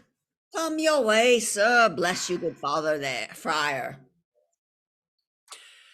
And you, good brother Father, what offence hath this man made you, sir? Marry, sir, he hath offended the law, and sir, we take him to be a thief too, for we have found upon him, sir, a strange picklock, which we have sent to the deputy. Fie, sirrah, a bawd, a wicked bawd. The evil that thou causest to be done, that is thy means to live. Do thou but think what 'tis to cram a maw, or clothe a back from such a filthy vice. Say to thyself, from their abominable and beastly touches, I drink, I eat, array myself, and live. Canst thou believe thy living is a life, so stinkingly depending? Go mend, go mend. Indeed, it does stink in some sort, sir. But yet, sir, I would prove— Nay, if the devil have given thee proofs for sin, thou wilt prove his. Take him to prison, officer. Correction and instruction must both work ere this rude beast will profit. He must before the deputy, sir, for he has given him warning. The deputy cannot abide a whoremaster. If he be a whoremonger and comes before him, he will as good go a mile on his errand. That we were all, as some would seem to be, from our faults as faults from seeming free. His neck will come to your waist to cord, sir. I spy comfort. I cry bail. Here's a gentleman and a friend of mine.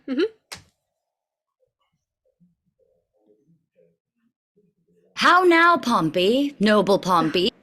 What at the wheels of Caesar? How art thou led in triumph? What, is there none of Pygmalion's images, a newly made woman, to be had now for putting the hand in the pocket and extracting it clutched? What reply, huh? What sayest thou to this tune, matter, and method? Is it not drowned in the last rain, huh? What sayest thou, Trot? Is it the world as it was, man? Which is the way? Is it sad and few words? Or how? The trick of it. Still thus, and thus, still worse. How doth my dear morsel, thy mistress? Procures she still, huh? Ah, troth, sir, she hath eaten up all her beef, and she is herself in the tub. Why, 'tis good. It is the right of it. It must be so. Ever your fresh whore in your powdered bod, an unshunned consequence, it must be so. Art going to prison, Pompey? Oh, yes, faith, sir. Why, 'tis not amiss, Pompey. Farewell. Go say I sent thee thither. For debt, Pompey, and or how? For being a bawd, Well then, imprison him. If imprisonment be the due of a bawd, why, 'tis his right. Bawd he is, doubtless, and of antiquity too. Bawd born. Farewell, good Pompey. Commend me to the prison, Pompey. You will turn good husband now, Pompey. You will keep the house. I hope, sir, your good worship will be my bail. No, indeed will I not, Pompey. It is not the wear. I will pray, Pompey, to increase your bondage. If you take not patiently, why, your metal is the more. Adieu, trusty Pompey. Bless you, friar. And you. Does Brigid paint still, Pompey, huh? Come your way, sir, come. You will not bail me then, sir. Then, Poppy, nor now. What news abroad, friar, what news? Come your way, sir, come. Go to kennel, Pompey, go. What news, friar of the Duke? I know none. Can you tell me of any? Some say he is with the Emperor of Russia, others, some he is in Rome. But where he is, where is he, think you? I know not where, but wheresoever I wish him well. It was a mad, fantastical trick of him to steal from the state and usurp the beggary he was never born to. Lord Angelo dukes it well with his absence. He puts transgressions to it. He does well, and A little more lenity to lechery would do no harm in him. Something too crabbed that way, friar. it is too general a vice, and severity must cure it. Yes, in good sooth, the vices of a great kindred. It is well allied, but it is impossible to extirp it quite, friar, till eating and drinking be put down. They say this Angelo was not made by man and woman after this downright way of creation. It is true, think you? How should he be made, then? Some report a sea maid spawned him. Some that he was begot between two stockfishes. But it is certain that when he makes water, his urine is congealed ice. That I know to be true. And he is a motion generative. That's infallible. You are pleasant, sir, and speak apace.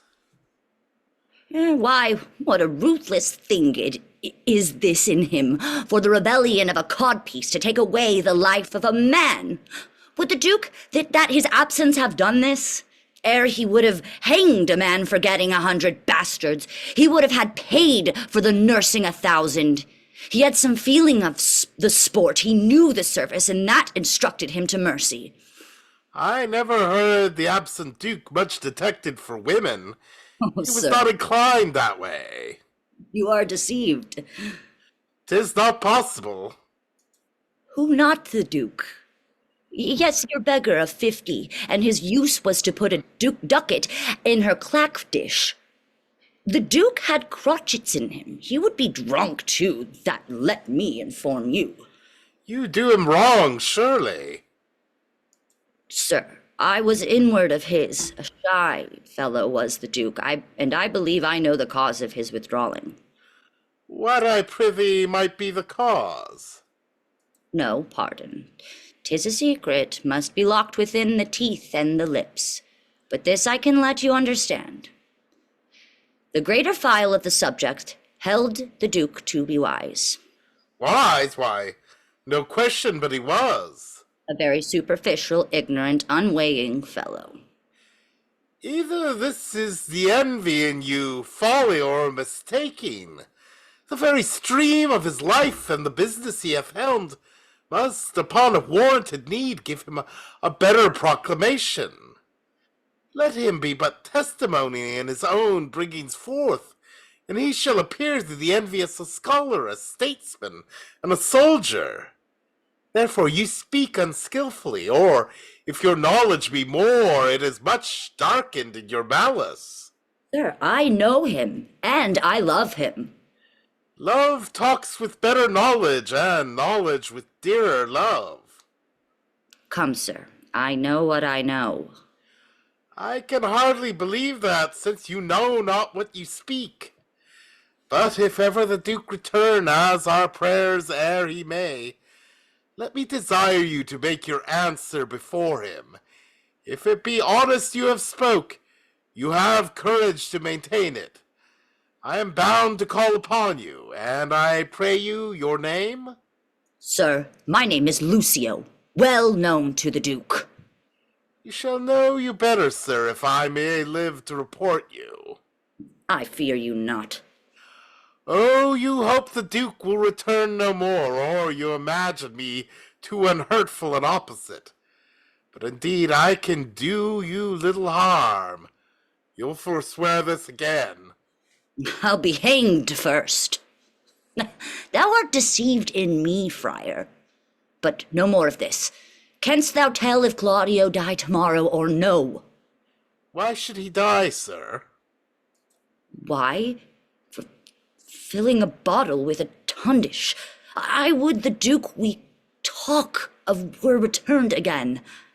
This ungenitured agent will unpeople the province with contingency. Sparrows must not build in his house eaves, because they are lecherous. The Duke yet would have dark deeds darkly answered. He would never bring them to light, would he be returned. Marry, this Claudio is condemned for untrussing. Farewell, good friar, I prithee pray for me. The Duke, I say to thee again, would eat mutton on Fridays. He's now past it, yet, and I say to thee, he would mouth with a beggar, though she smelt brown bread and garlic. Say that I said so. Farewell. No might nor greatness in mortality can censure scape. Back-wounding calumny the whitest virtue strikes. What king so strong can tie the gull up in the slanderous tongue? But who comes here? Go. Away with her to prison. Oh, good, my lord, be good to me. Your honour is accounted a merciful man. Good, my lord. Double and treble admonition, and still forfeit in the same kind. This would make mercy swear and play the tyrant. A bawd of 11 years' continuance, may it please your honour. My lord, this is one Lucio's information against me. Mistress Kate Keepdown was with child by him in the Duke's time. He promised her marriage. His child is a year and a quarter old. Come Philip and Jacob. I have kept it myself, and see how he goes about to abuse me. That fellow is a fellow of much license. Let him be called before us. Away with her to prison. Go to. No more words. Ow! Provost, my brother Angelo will not be altered. Claudio must die tomorrow. Let him be furnished with divines and have all charitable preparation. If my brother wrought by my pity, it should not be so with him. So please you, this friar hath been with him and advised him for the entertainment of death.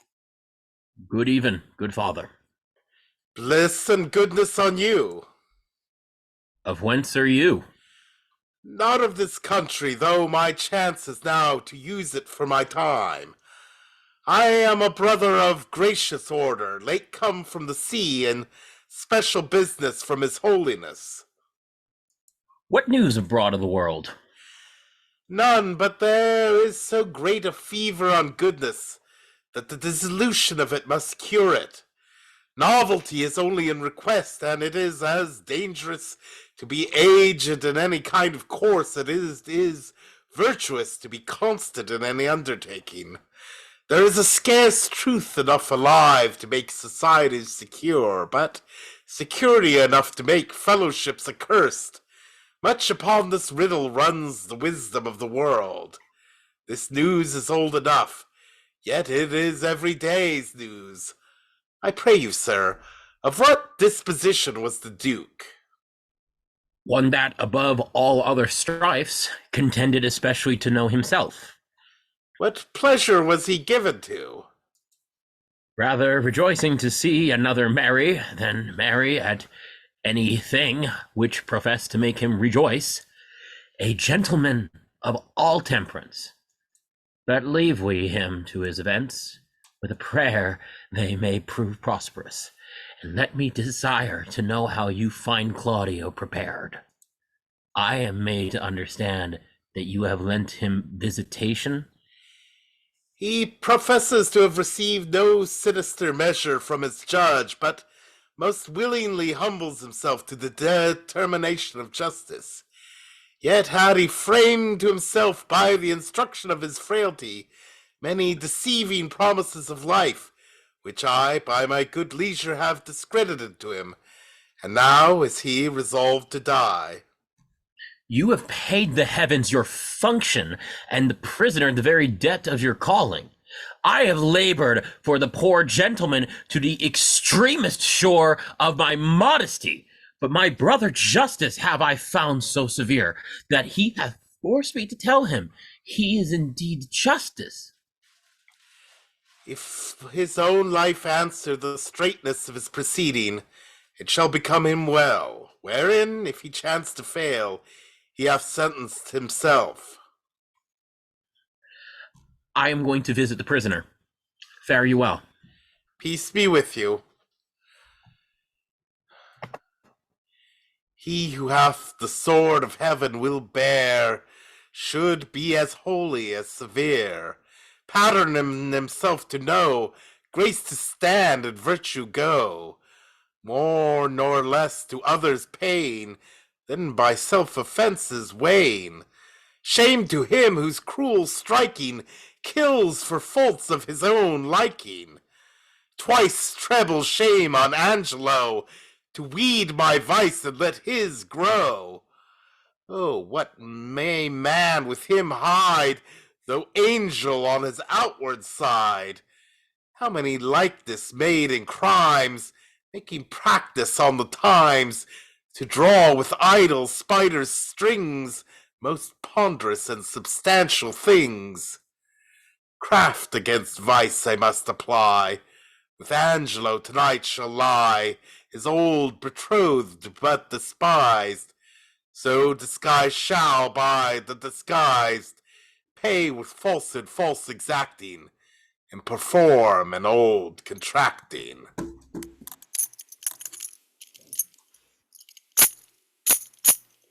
Take, oh take those lips away that so sweetly were forsworn, and those eyes the break of day, lights that do mislead the morn. But my kisses bring again,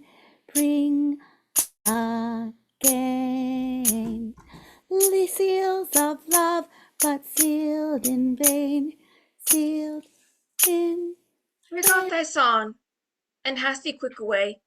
Here comes a man of comfort, whose advice hath often stilled my brawling discontent. I cry you mercy, sir, and well could wish you had not found me here so musical. Let me excuse me and believe me so, my mirth that much displeased, but please my woe. 'Tis good, though music oft hath such a charm, to make bad good, and good provoke to harm. I pray you, tell me, hath any body inquired for me here today? Much upon this time have I promised here to meet. You've not been inquired after, I have sat here all day. I do constantly believe you. The time is come even now. I shall crave your forbearance a little. Maybe I will call upon you anon for some advantage to yourself. I'm always bound to you. Very well met and welcome. What is the news from this good deputy? He hath a garden circummured with brick, whose western side is with a vineyard backed, and to that vineyard is a planched gate that makes his opening with this bigger key. This other doth commend a little door, which from the vineyard do the garden leads. There have I made my promise, upon the heavy middle of the night to call upon him. But shall you on your knowledge find this way? I have ta'en a due and wary note upon it, with whispering and most guilty diligence, In action of all precept he did show me the way twice o'er. Are there no other tokens between you agreed concerning her observance? No, none, but only a repair in the dark, and that I have possessed him my most stay can be but brief, for I have made him know I have a servant comes with me along that stays upon me, whose persuasion is I come about my brother. 'Tis well borne up. I have not yet made known to Mariana a word of this. What ho! Within, come forth! I pray you, be acquainted with this maid. She comes to do you good. I do desire the like. Do you persuade yourself that I respect you? Good friar, I know you do, and have found it. Take then this your companion by the hand, who hath a story ready for your ear. I shall attend your leisure, but make haste. The vaporous night approaches. Please you walk aside. Oh, place in greatness, millions of false eyes are struck upon thee. Volumes of report run with these false and most contrarious quests upon thy doings. Thousand escapes of wit make thee the father of their idle dreams, and rack thee in their fancies. Welcome, how agreed? She'll take the enterprise upon her, father, if you advise it. It is not my consent, but my entreaty too.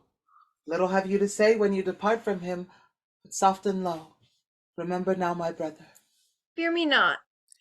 Nor, gentle daughter, fear you not at all. He is your husband on a pre-contract. To bring you thus together, 'tis no sin. Sith with the justice of your title to him doth flourish the deceit. Come, let us go. Our corns to reap, for yet our tithes to sow.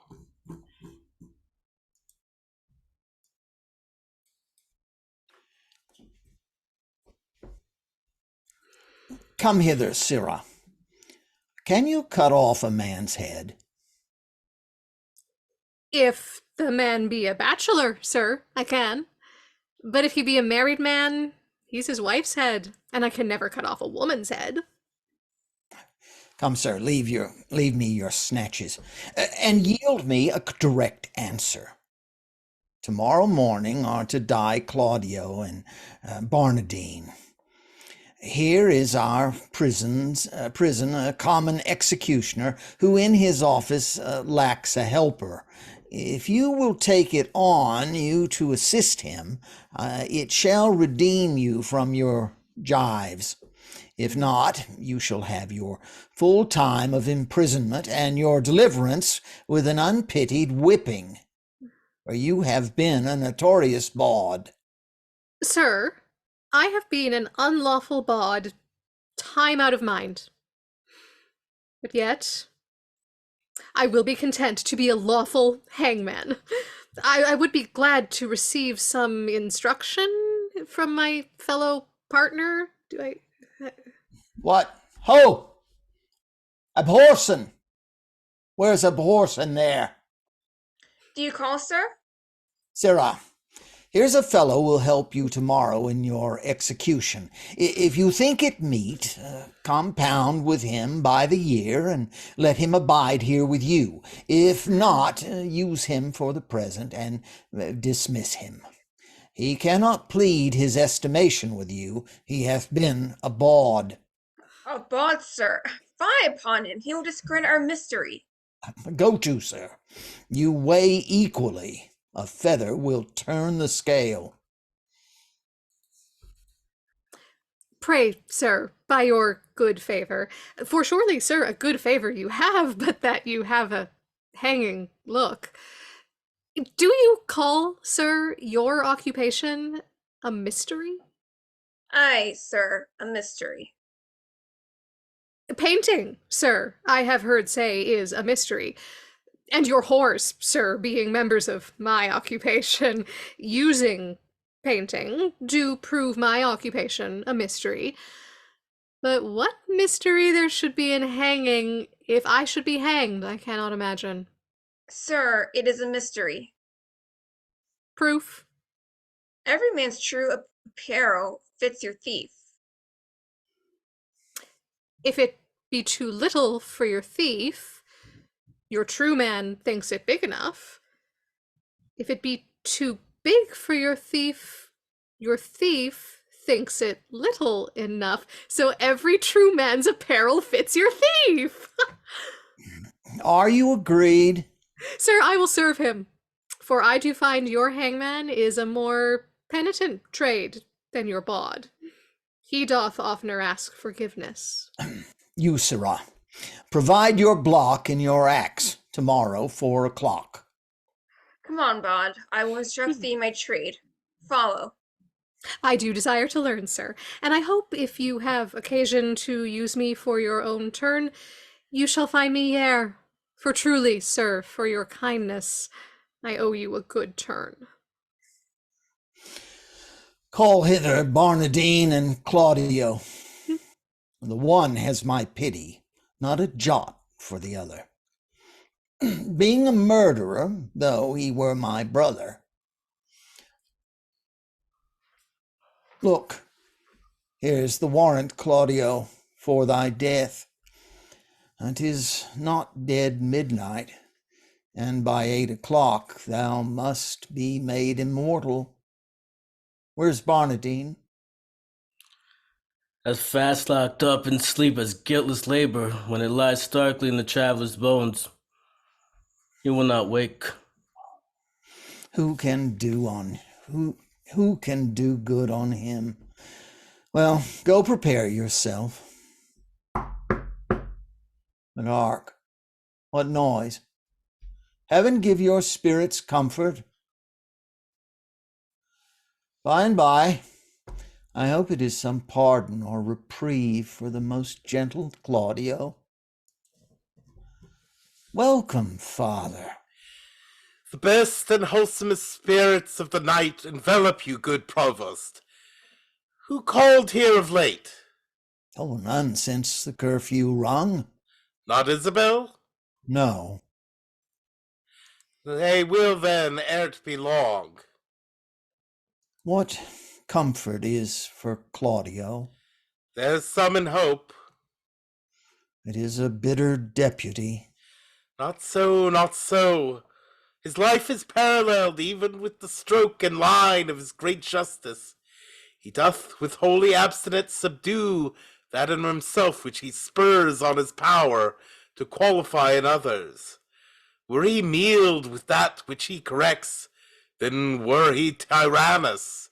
But this being so, he's just.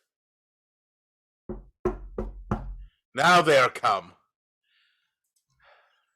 This is a gentle provost, seldom when the steeled jailer is the friend of men. How now, what noise? The spirit's possessed with haste that wounds the unsustained postern with these strokes. There he must stay until the officer arise to let him in. He is called up. Have you no countermand for Claudio yet? But he must die tomorrow? None, sir, none. As near the dawning, Provost, as it is, you shall hear more ere morning. Haply you something know, yet I believe there comes no countermand. No such example have we. Besides, upon the very siege of justice, Lord Angelo hath to the public ear professed the contrary. This is his lordship's man. And here comes Claudio's pardon.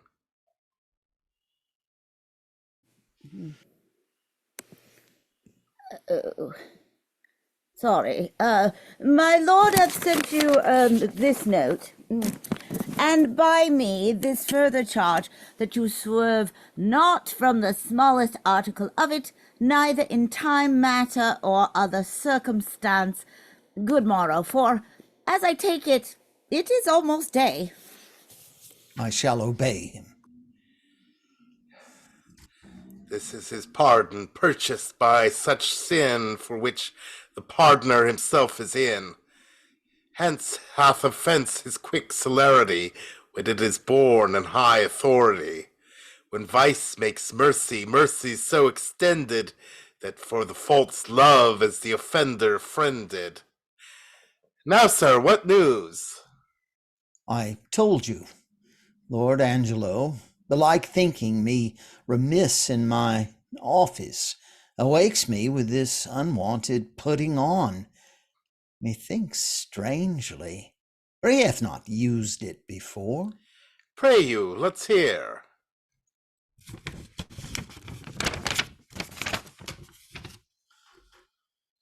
Whatsoe'er you may hear to the contrary, let Claudio be executed by 4 of the clock, and in the afternoon Barnardine. For my better satisfaction, let me have Claudio's head sent me by 5. Let this be duly performed, with a thought that more depends on it than we must yet deliver. Thus fail not to do your office, as you will answer it at your peril. What say you to this, sir? What is that Barnardine who is to be executed in the afternoon? A Bohemian born, but here nursed up and bred, one that is a prisoner, 9 years old. How come it that the absent duke had not either delivered him to his liberty or executed him? I have heard it was ever his manner to do so. His friends still wrought reprieves for him, and, indeed, his fact, till now in the government of Lord Angelo, came not to an undoubtful proof. It is now apparent? Most manifest, and not denied by himself. Hath he borne himself penitently in prison? How seems he to be touched? A man that apprehends death no more dreadfully but as a drunken sleep, careless, reckless, fearless of what's past, present, or to come, insensible of mortality, desperately mortal. He wants advice. He will hear none. He hath evermore had the liberty of the prison. Give him leave to escape hence, he would not. Drunk many times a day, if not many days entirely drunk. We have very oft waked him as if to carry him to execution, and showed him a seeming warrant for it. It hath not moved him at all. More of him anon. There is written in your brow, Provost, honesty and constancy. If I read it not truly, my ancient skill beguiles me. But in the boldness of my cunning, I will lay myself in hazard. Claudio, whom here you have warrant to execute, is no greater forfeit to the law than Angelo, who hath sentenced him.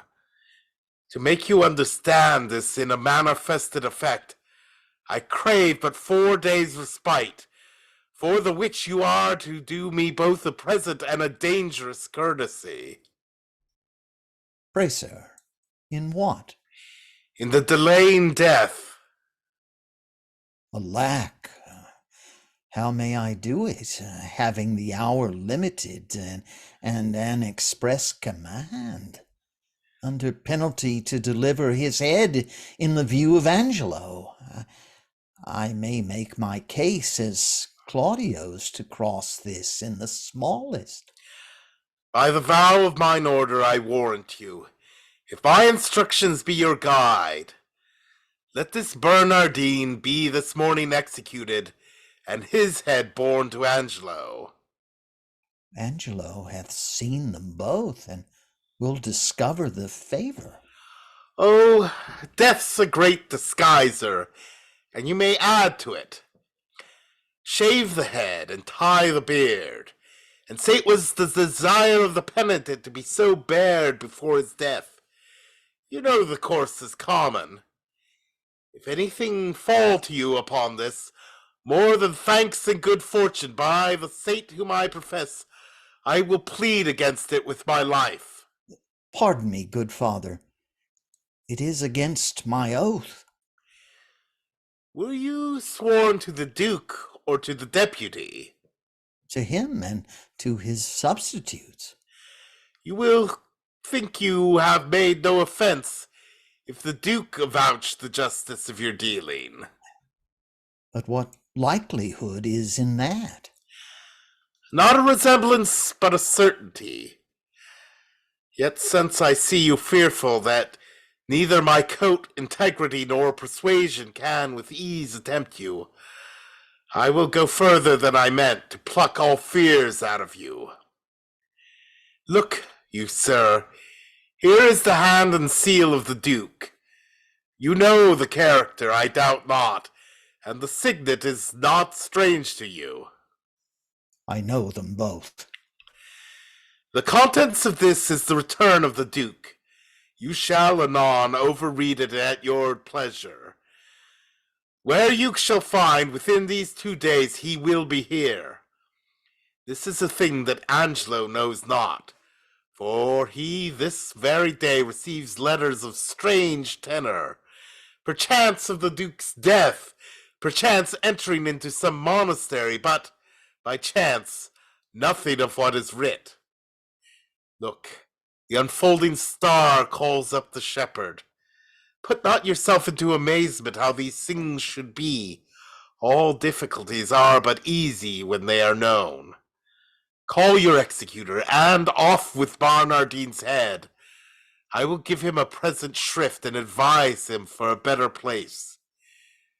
Yet you are amazed, but this shall absolutely resolve you. Come away. It is almost clear dawn.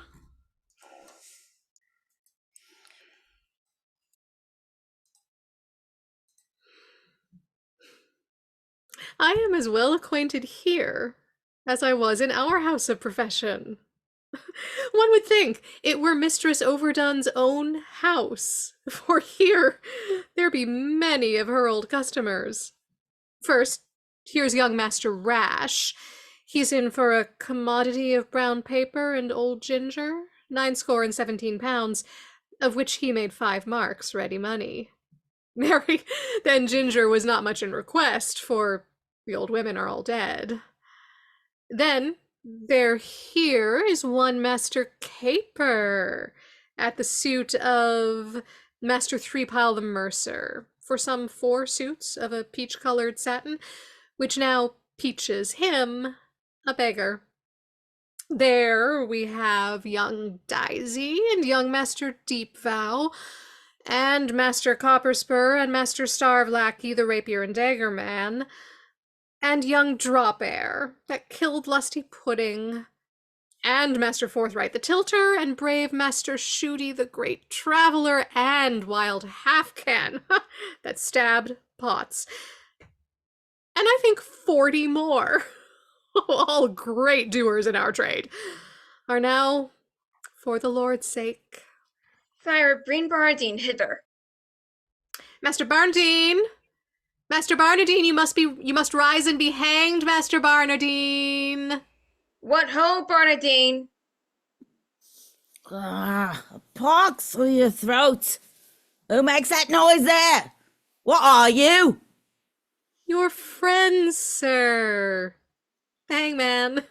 You must be so good, sir, to rise and be put to death. Away! You rogue away! I'm sleepy. Tell him he must awake, and that quickly too. Pray, Master Barnardine, awake till you are executed, and sleep afterwards. Go in to him and fetch him out. But he is coming, sir, he is coming. Oh, I hear his straw rustle. Is the axe upon the block, sire? Oh, very ready, sir. How now, ABHORSON? What's the news with you? Truly, sir, I would desire you to clap into your prayers, for, look you, the warrant's come. You rogue. I've been drinking all night, and I'm not fitted for it. Oh, the better, sir, for he that drinks all night, and is hanged betimes in the morning, may sleep the sounder all the next day. Look, see, sir, here comes your good sweet father. Do we just now, think you? Sir, induced by my charity, and hearing how hastily you are to depart, I am come to advise you, comfort you, and pray with you. Friar? Not I. I've been drinking hard all night, and will have more time to prepare me, or they shall beat out my brains with billets. I will not consent to die this day, that is certain. Oh, sir, you must, and therefore I beseech you, look forward on the journey you shall go. I swear I will not die today for any man's persuasion. But hear you. Not a word. If you've anything to say to me, come to my ward, for thence will I not today. Unfit to live or die. Oh, gravel heart. After him, fellows. Bring him to the block. Now, sir, how do you find the prisoner? Creature unprepared, unmeet for death. To transport him in the mind, he were damnable. Here in the prison, Father, there died this morning a cruel fever, one Ragozine, a most notorious pirate, a man of Claudio's years, his beard and head just of his color. What if we do omit this reprobate till he were well inclined? And satisfy the deputy with the visage of Ragozine, more like Claudio. Oh, 'tis an accident that heaven provides. Dispatch it presently. The hour draws on, prefixed by Angelo. See this be done, and sent according to command, whilst I persuade this rude wretch willingly to die. This shall be done, good father, presently. But Barnardine must die this afternoon, and how shall we continue Claudio to save him from the danger that might come if he were known alive? Let this be done. Put them in secret holds, both Barnardine and Claudio. Ere twice the sun hath made his journal greeting, to the under generation you shall find your safety manifested. I am your free dependent. Quick dispatch, and send the head to Angelo. Now will I write letters to Angelo. The provost, he shall bear them, whose contents shall witness to him I am near at home, and that, by great injunctions, I am bound to enter publicly. Him I'll desire to meet me at the consecrated fount, a league below the city, and from thence, by cold graduation and well-balanced form, we shall proceed with Angelo. Here is the head. I'll carry it myself. Convenient is it. Make a swift return, for I would commune with you of such things that want no ear but yours. I'll make all speed. Peace! Ho! Be here! The tongue of Isabel. She's come to know if yet her brother's pardon be come hither. But I will keep her ignorant of her good, to make her heavenly comforts of despair when it is least expected. Oh. Ho! By your leave. Good morning to you, fair and gracious daughter. The better, given me by so holy a man.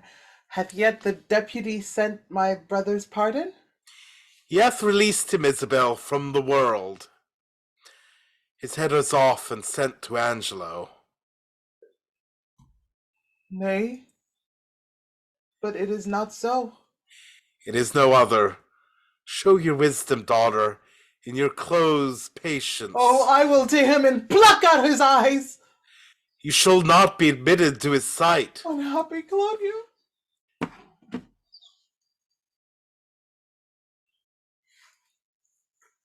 Wretched Isabel, injurious world, most damned in Angelo!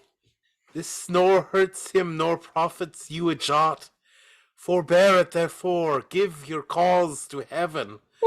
Mark what I say, which you shall find by every syllable of faithful verity. The Duke comes home tomorrow. Nay, dry your eyes. One of our convent and his confessor gives me this instance.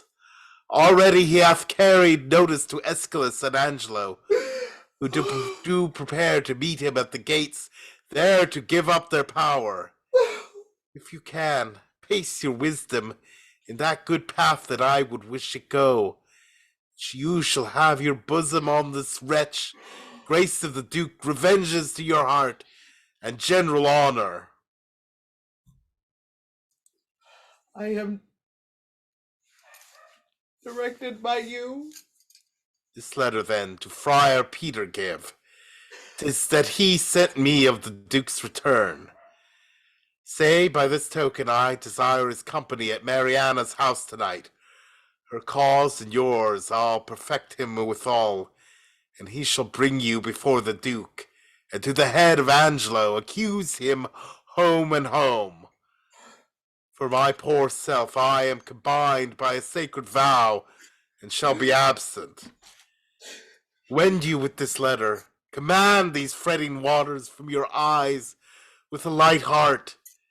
Trust not my holy order if I pervert your course. Who's here? Good evening, Friar. Where's the Provost? Not within, sir. Oh, pretty Isabella, I am pale at mine heart to see thine eyes so red. Thou must be patient. I am fain to dine and sup with water and bran.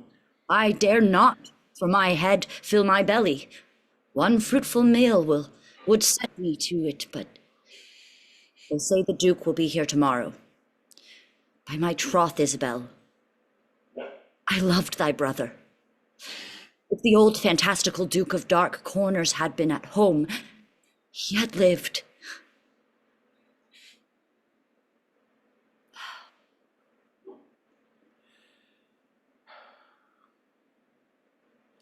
Sir, the Duke is marvellous little beholding to your reports, but the best is, he lives not in them. Friar, thou knowest not the Duke so well as I do. He's a better woodman than thou takest him for. Well, you'll answer this one day. Fare ye well. Nay, tarry. I'll go along with thee. I can tell thee pretty tales of the Duke. You have told me too many of him already, sir. If they be true, if not true, none were enough. I was once before him for getting a winch with a child. Did you such a thing? Yes, marry, did I? But I was fain to forswear it. They would else have married me to the rotten meddler. Sir, your company is fairer than honest. Rest you well. By my troth, I will go with thee to the lane's end. If bawdy talk offend you, we'll have very little of it. Nay, friar, I am a kind of burr. I shall stick.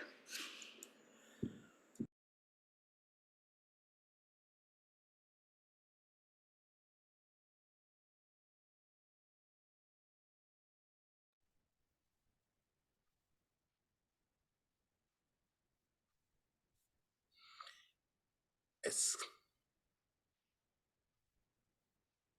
Oh, every letter he hath writ hath disvouched other. In most uneven and distracted manner. His actions show much like to madness. Pray heaven his wisdom be not tainted. And why meet him at the gates and redeliver our authorities there? I guess not. And why should we proclaim it in an hour before his entering, that if any crave redress of injustice, they should exhibit their petitions in the street? He shows his reason for that. To have a dispatch of complaints, and to deliver us from devices hereafter, which shall then have no power to stand against us. Well, I beseech you, let it be proclaimed betimes in the morn.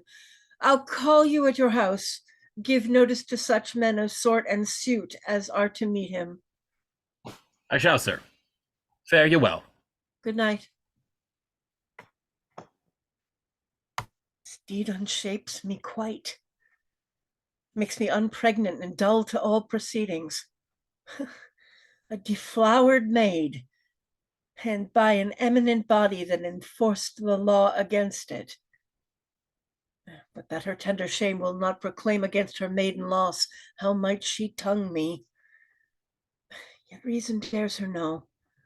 For my authority bears of a credent bulk that no particular scandal once can touch, but it confounds the breather. Oh, he should have lived, save that riotous youth with dangerous sense might in the times to come have ta'en revenge by so receiving a dishonored life with ransom of such shame.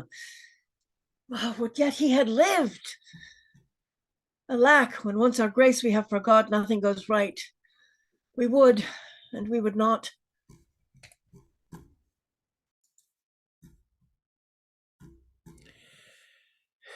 These letters are the fit time deliver me. The provost knows our purpose and our plot. The matter being afoot, keep your instruction, and hold you ever to our special drift. Though sometimes you do blench from this to that, as cause doth minister. Go call at Flavius's house, and tell him where I stay. Give the like notice to Valentinus, Roland, and to Crassus, and bid them bring the trumpets to the gate. But send me Flavius first. It shall be speeded well.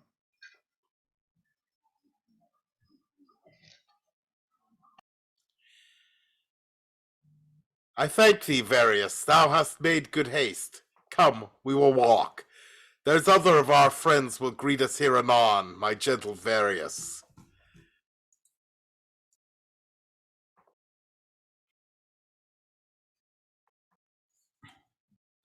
To speak so indirectly, I'm loath. I would say the truth, but to accuse him so, that is your part. Yet I am advised to do it. He says to veil full purpose. Be ruled by him. Besides, he tells me that if peradventure he speak against me on the adverse side, I should not think it strange, for 'tis a physic that's bitter to sweet end. I would, Friar Peter. Oh, peace! The friar is come. Come, I have found you out a stand most fit, where you may have such vantage on the Duke. He shall not pass you. Twice have the trumpets sounded. The generous and the gravest citizens have hent the gates, and very near upon the Duke is entering. Therefore, hence, away.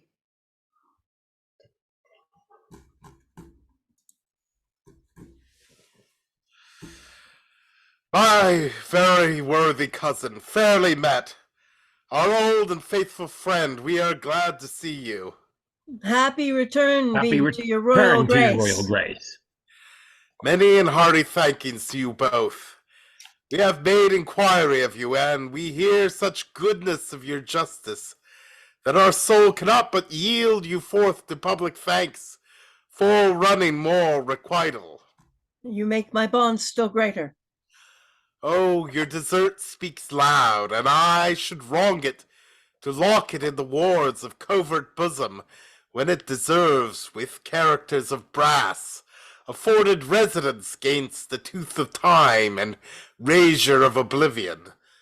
Give me your hand, and let the subject see, to make them know, that outward courtesies would fain proclaim favors that keep within. Come, Aeschylus, you must walk by us on our other hand, and good supporters are you. Now is your time. Speak loud and kneel before him. Justice, O royal Duke! Veil your regard upon a wronged, I would fain have said, maid, a worthy prince, Dishonor not your eye by throwing it on any other object till you have heard me in my true complaint and given me justice. Justice, justice, justice! Relate your wrongs in what? By whom? Be brief. Here is Lord Angelo shall give you justice. Reveal yourself to him. O worthy Duke, you bid me seek redemption of the devil. Hear me yourself, for that which I must speak must either punish me not being believed, or wring redress from you. Hear me, oh hear me, hear. My lord, her wits, I fear me, are not firm. Ah! She hath been a suitor to me for her brother, cut off by course of justice. By course of justice. And she will speak most bitterly and strange. Most strange, but yet most truly will I speak that Angelo's forsworn. Is it not strange? That Angelo's a murderer. Is it not strange? That Angelo is an adulterous thief, an hypocrite, a virgin violator. Is it not strange and strange? Nay, it is 10 times strange. It is not truer he is Angelo, then this is all as true as it is strange. Nay, it is 10 times true, for truth is truth to the end of reckoning. Away with her, poor soul. She speaks them in the infirmity of sense. O Prince, I conjure thee, as thou believest there is another comfort than this world, that thou neglect me not with that opinion that I am touched with madness. Make not impossible that which but seems unlike it. 'Tis not impossible, but one. The wickedest caitiff on the ground may seem as shy, as grave, as just, as absolute as Angelo. Even so may Angelo in all his dressings, characters, titles, forms, be an arch villain. Believe it, royal prince. If he be less, he's nothing, but he's more, had I more name for badness. By mine honesty, if she be mad, as I believe no other, her madness hath the oddest frame of sense, such a dependency of thing on thing, as ever I heard in madness. Oh, gracious Duke, harp not on that, nor do not banish reason for inequality, but let your reason serve to make the truth appear where it seem hid, and hide the false seems true. Many that are not mad have, sure, more lack of reason. What would you say? I am the sister of one Claudio, condemned upon the act of fornication to lose his head, condemned by Angelo. I, in probation of a sisterhood, was sent to buy my brother, one Lucio, as then the messenger. That's I, and like your grace, I came to her from Claudio and desired her to try her gracious fortune with Lord Angelo for her poor brother's pardon. That's he indeed. You were not bid to speak. No, my good lord, nor wished to hold my peace. I wish you now, then. Pray you, take note of it, and when you have a business for yourself, pray heaven you then be perfect. I warrant your honor. The warrant's for yourself. Take heed to it. This gentleman told somewhat of my tale. Right. It may be right, but you are in the wrong to speak before your time. Proceed. I went to this pernicious caitiff deputy.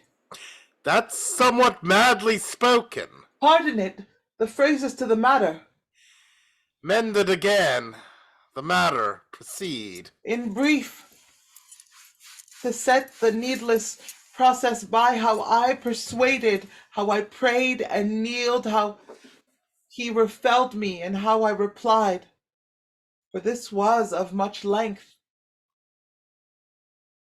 The vile conclusion I now begin with grief and shame to utter.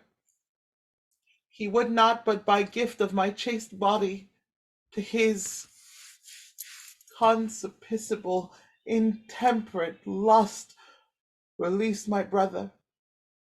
And after much debatement, my sisterly remorse confutes mine honor, and I did yield to him. But the next morn betimes, his purpose surfeiting, he sends a warrant for my poor brother's head. This is most likely. Oh, that it were as like as it is true. By heaven, fond wretch, thou knowest not what thou speakst, or else thou art suborned against his honor in hateful practice. First, his integrity stands without blemish. Next, it imports no reason that with such vehemency he should pursue faults proper to himself. If he had so offended, he would have weighed thy brother by himself, and not have cut him off. Someone hath set you on. Confess the truth, and by whose advice thou camest here to complain. And is this all?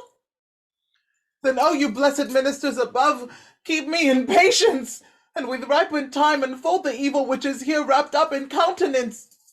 Heaven shield your grace from woe, as I, thus wronged, hence unbelieved go. I know you'd fain be gone, an officer, to prison with her.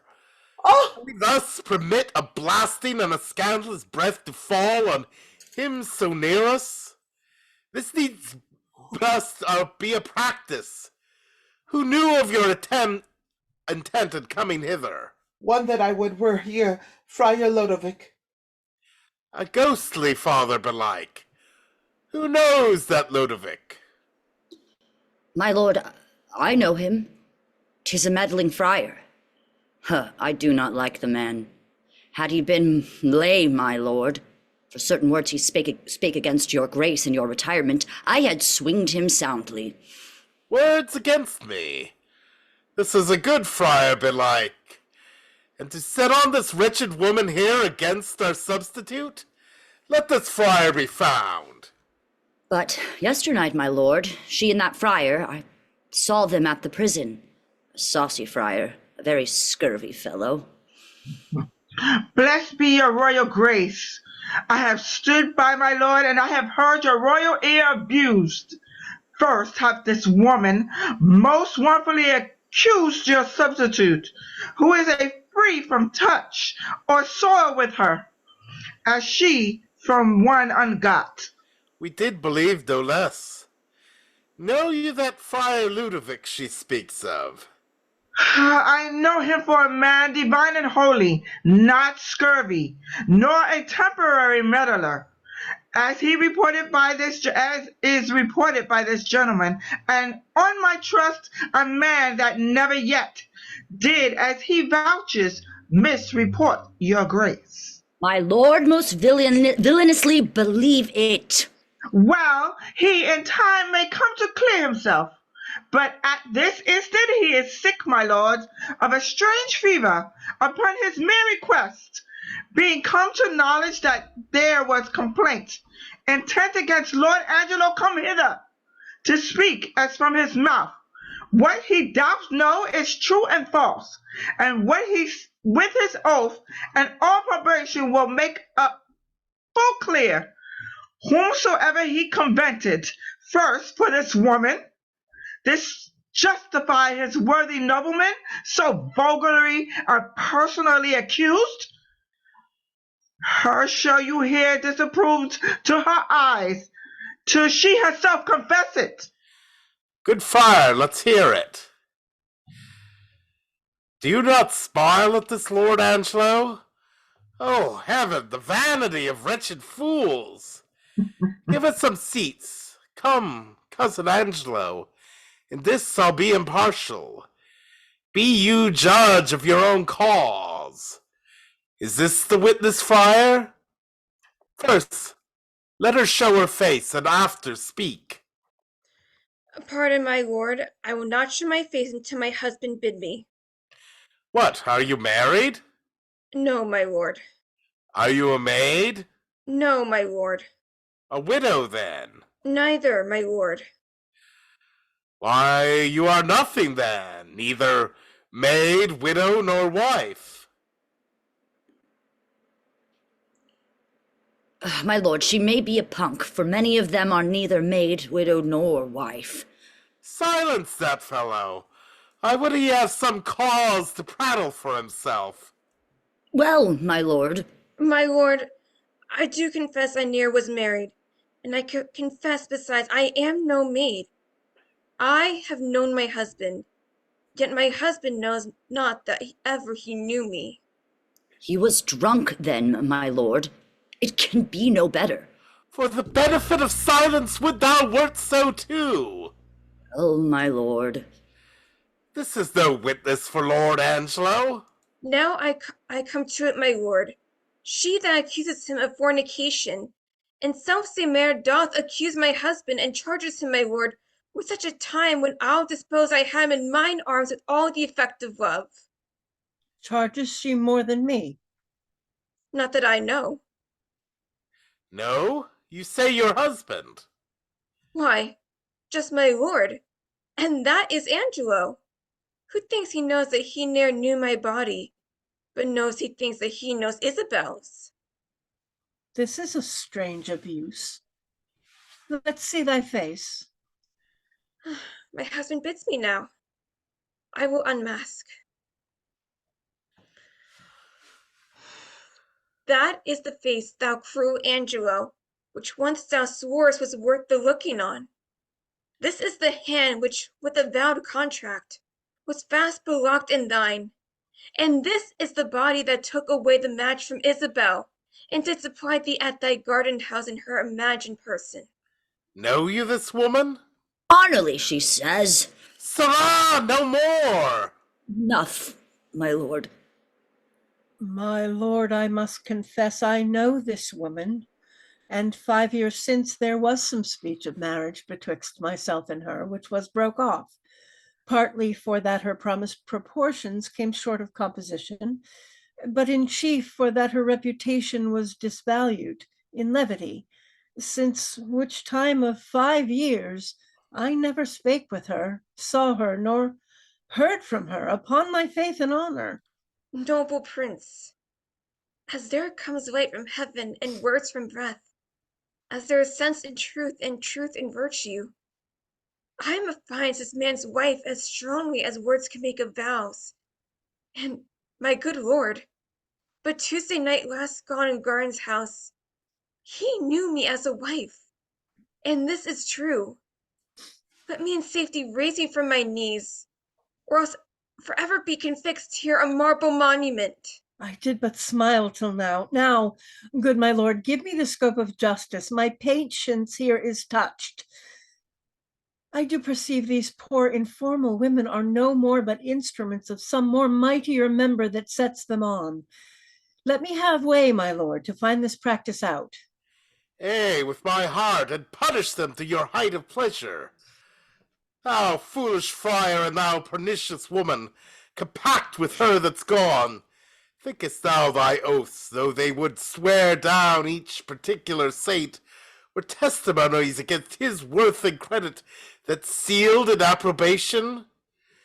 You, Lord ESCALUS, sit with my cousin. Lend him your kind pains to find out this abuse, whence 'tis derived. There is another friar that set them on. Let him be sent for. Were here, my lord? For he indeed hath set the woman on to this complaint. Your provost knows the place where he abides, and he may fetch him. Go do it instantly. And you, my noble and well-warranted cousin, whom it concerns to hear this matter forth, do with your injuries as seems you best in any chastisement. I for a while will leave you, but stir not till you have well determined upon these slanderers. My lord will do it thoroughly. Signor Lucio, did not you say you knew the Friar Lodowick to be a dishonest person? Caculus non facit monachum, honest in nothing but in his clothes, and one that hath spoke most villainous speeches of the Duke. They shall entreat you to abide here till he come and enforce them against him. We shall find this friar a notable fellow. As any in Vienna, on my word. Call that same Isabel here once again. I would speak with her. Pray you, my lord, give me leave to question. You shall see how I'll handle her. Not better than he, by her own report. Say you? Marry, sir, I think if you handled her privately, she would sooner confess. Perchance publicly she'll be ashamed. I will go darkly to work with her. That's the way. For women are light at midnight.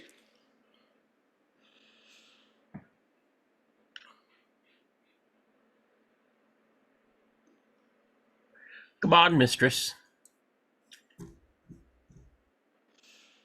Here's a gentlewoman denies all that you have said.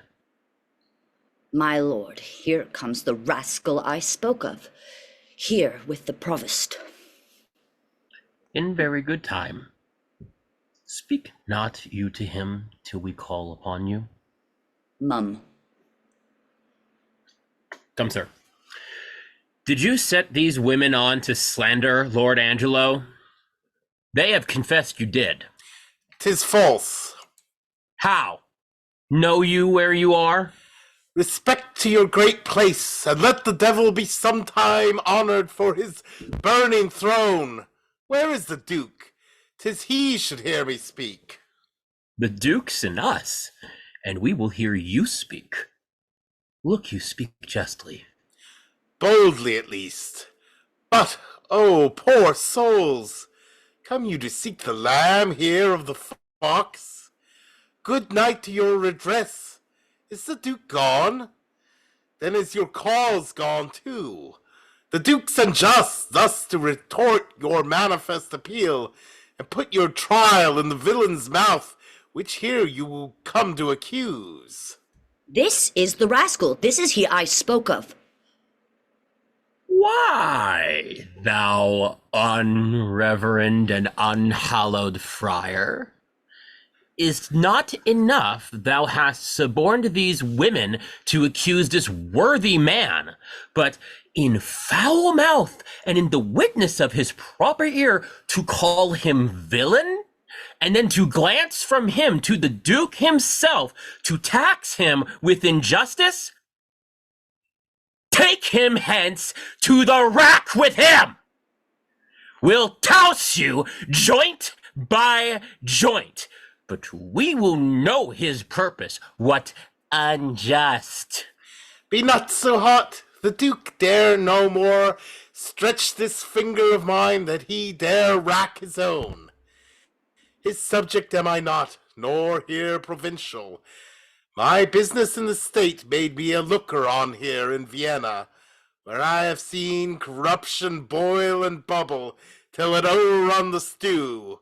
Laws for all faults, but faults so countenance that the strong statutes stand like the forfeits in a barber's shop, as much in mock as mark. Slander to the state! Away with him to prison! What can you vouch against him, Signor Lucio? Is this the man that you did tell us of? 'Tis he, my lord. Come hither, good man, bald pate. Do you know me? I remember you, sir, by the sound of your voice. I met you at the prison in the absence of the Duke. Oh, did you so? And do you remember what you said of the Duke? Most notedly, sir.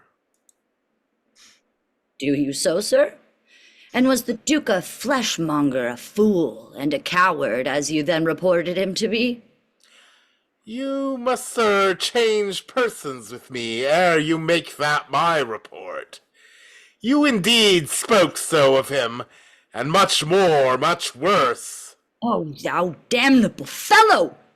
Did not I pluck thee by the nose for thy speeches? I protest I love the Duke as I love myself. Hark! how the villain would close now after his treasonable abuses. Such a fellow is not to be talked withal. Away with him to prison. Where is the provost? Away with him to prison. Lay bolts enough upon him. Let him speak no more. Away with those giglets too, and with the other Confederate companion. Stay, sir, stay a while. What, resists he? Help him, Lucio. Come, sir, come, sir, come, sir. Foe, sir. Why, you bald-pated, lying rascal, you must be hooded, must you? Show your knave's visage, and a pox to you. Show your sheep-biting face, and be hanged an hour. Will't not off? Thou art the first knave that e'er made us the duke. First, provost, let me bail these gentle three. Sneak not away, sir, for the friar and you must have a word anon. Lay hold on him. This may prove worse than hanging. What you have spoke I pardon. Sit you down. We'll borrow place of him. Sir, by your leave, hast thou or word or wit or impudence that yet can do the office? If thou hast, rely upon it till my tale be heard, and hold no longer out. Oh, my dread lord, I should be guiltier than my guiltiness, to think I can be undiscernible when I perceive your grace, like power divine, hath looked upon my passes. Then, good prince, no longer session hold upon my shame, but let my trial be mine own confession. Immediate sentence then, and sequent death is all the grace I beg. Come hither, Mariana. Say, wast thou ever contracted to this woman? I was, my lord. Go take her hence, and marry her instantly. Do you the office, friar, which consummate, return him here again. Go with him, provost.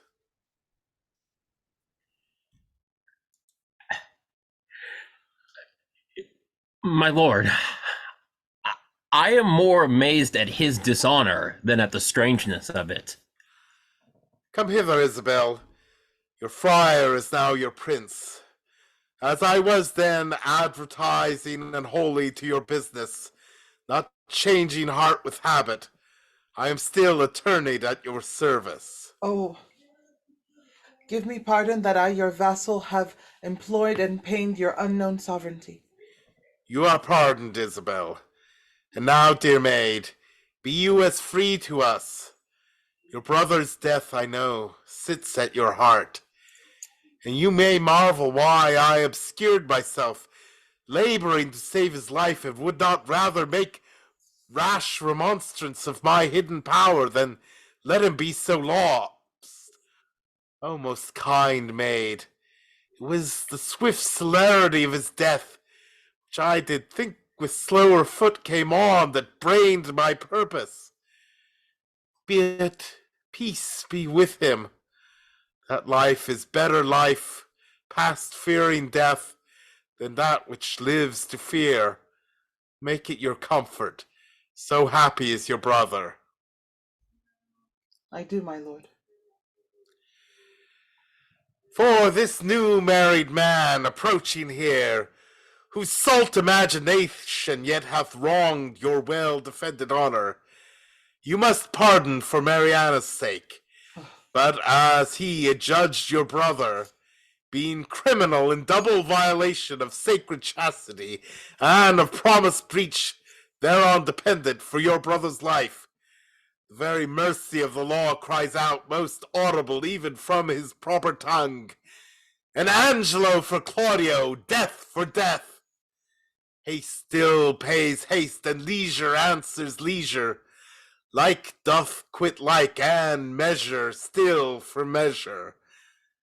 Then, Angelo, thy faults thus manifested, which though thou wouldest deny, denies thee vantage.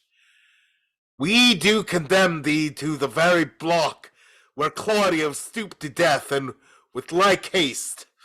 Away with him! Oh, my most gracious word, I hope you will not mock me with a husband.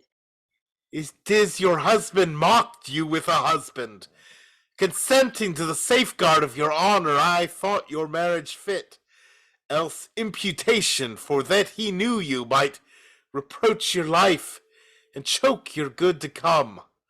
For his possessions, although by confiscation they are ours, we do instate and winnow with you withal, to buy you a better husband. Oh, my dear lord, I crave no other, no better man. Never crave him. We are definitive. Gentle, my liege. You do but lose your labor. Away with him to death. Now, sir, to you. Oh, my good lord, sweet Isabel, take my part, lend me your knees, and all my life to come I'll lend you all my life to do your service. Against all sense you do importune her. Should she kneel down in mercy of this fact, her brother's ghost his paved bed would break, and take her hence in horror. Isabel, sweet Isabel, do yet but kneel by me. Hold up your hand, say nothing, I'll speak all. They say best men are molded out of faults, and for the most become much more the better, for being a little bad. So may my husband, oh, Isabel, will you not lend a knee? He dies for Claudio's death. Most bounteous sir, look, if it please you, on this man condemned as if my brother lived, I partly think a due sincerity governed his deeds, till he did look on me. Since it is so, let him not die. My brother had but justice in that he did the thing for which he died. For Angelo, his act did not o'ertake his bad intent, and must be buried, but as an intent that perished by the way. Thoughts are no subjects, intents but merely thoughts. Merely, my lord. Your suit's unprofitable. Stand up, I say. I have bethought me of another fault. Provost, how come it Claudio was beheaded at an unusual hour? It was commanded so. Had you a special warrant for the deed? No, my good lord. It was by private message. For which I do discharge you of your office. Give up your keys. Pardon me, noble lord. I thought it was a fault, but knew it not, yet did repent me, after more advice, for testimony whereof, one in the prison that should by private order else have died, I have reserved alive. What's he? The name is Barnardine. I would thou hadst done so by Claudio. Go fetch him hither. Let me look upon him.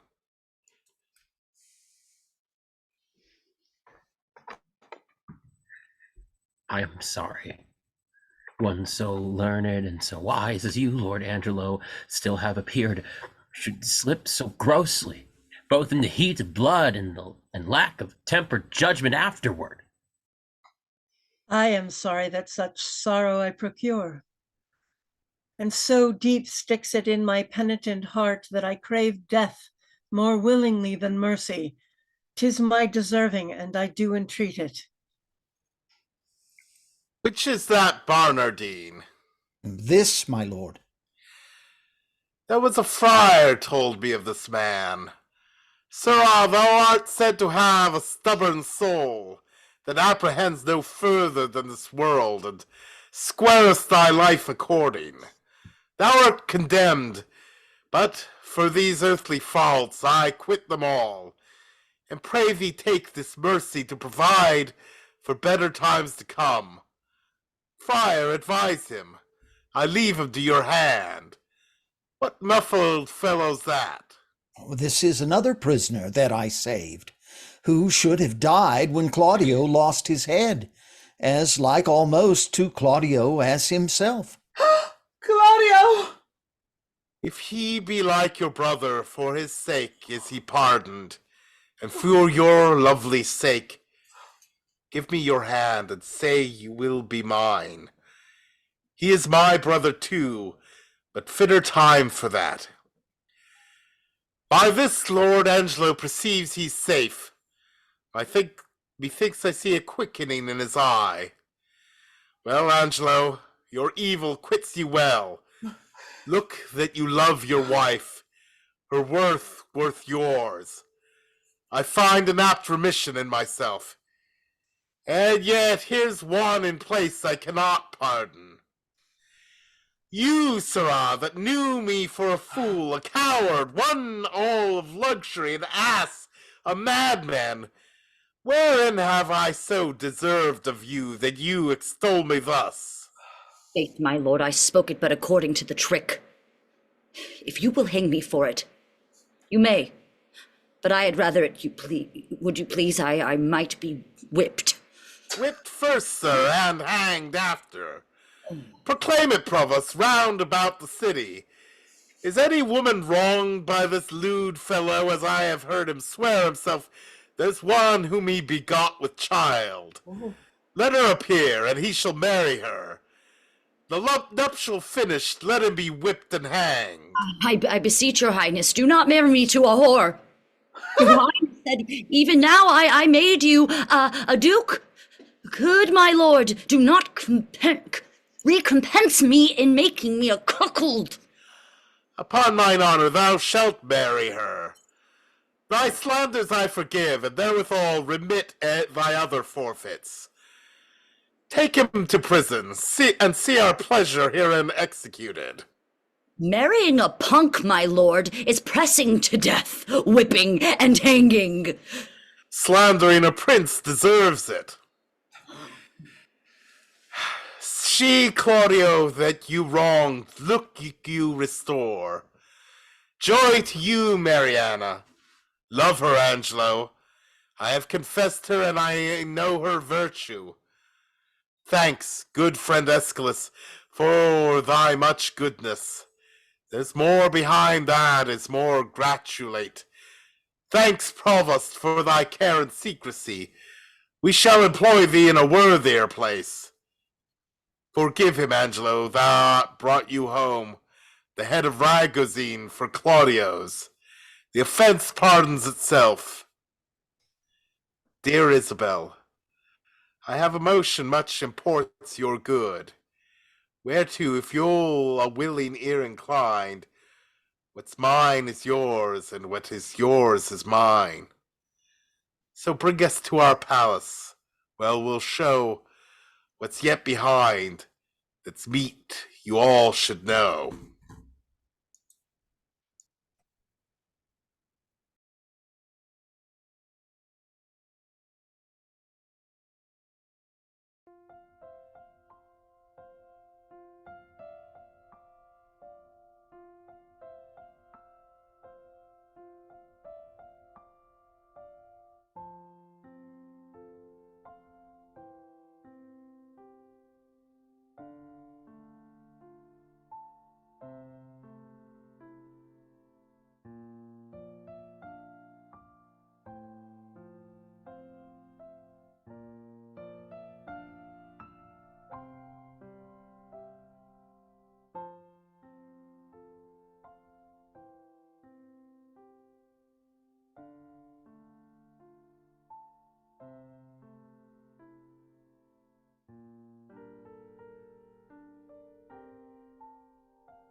Measure for Measure by William Shakespeare.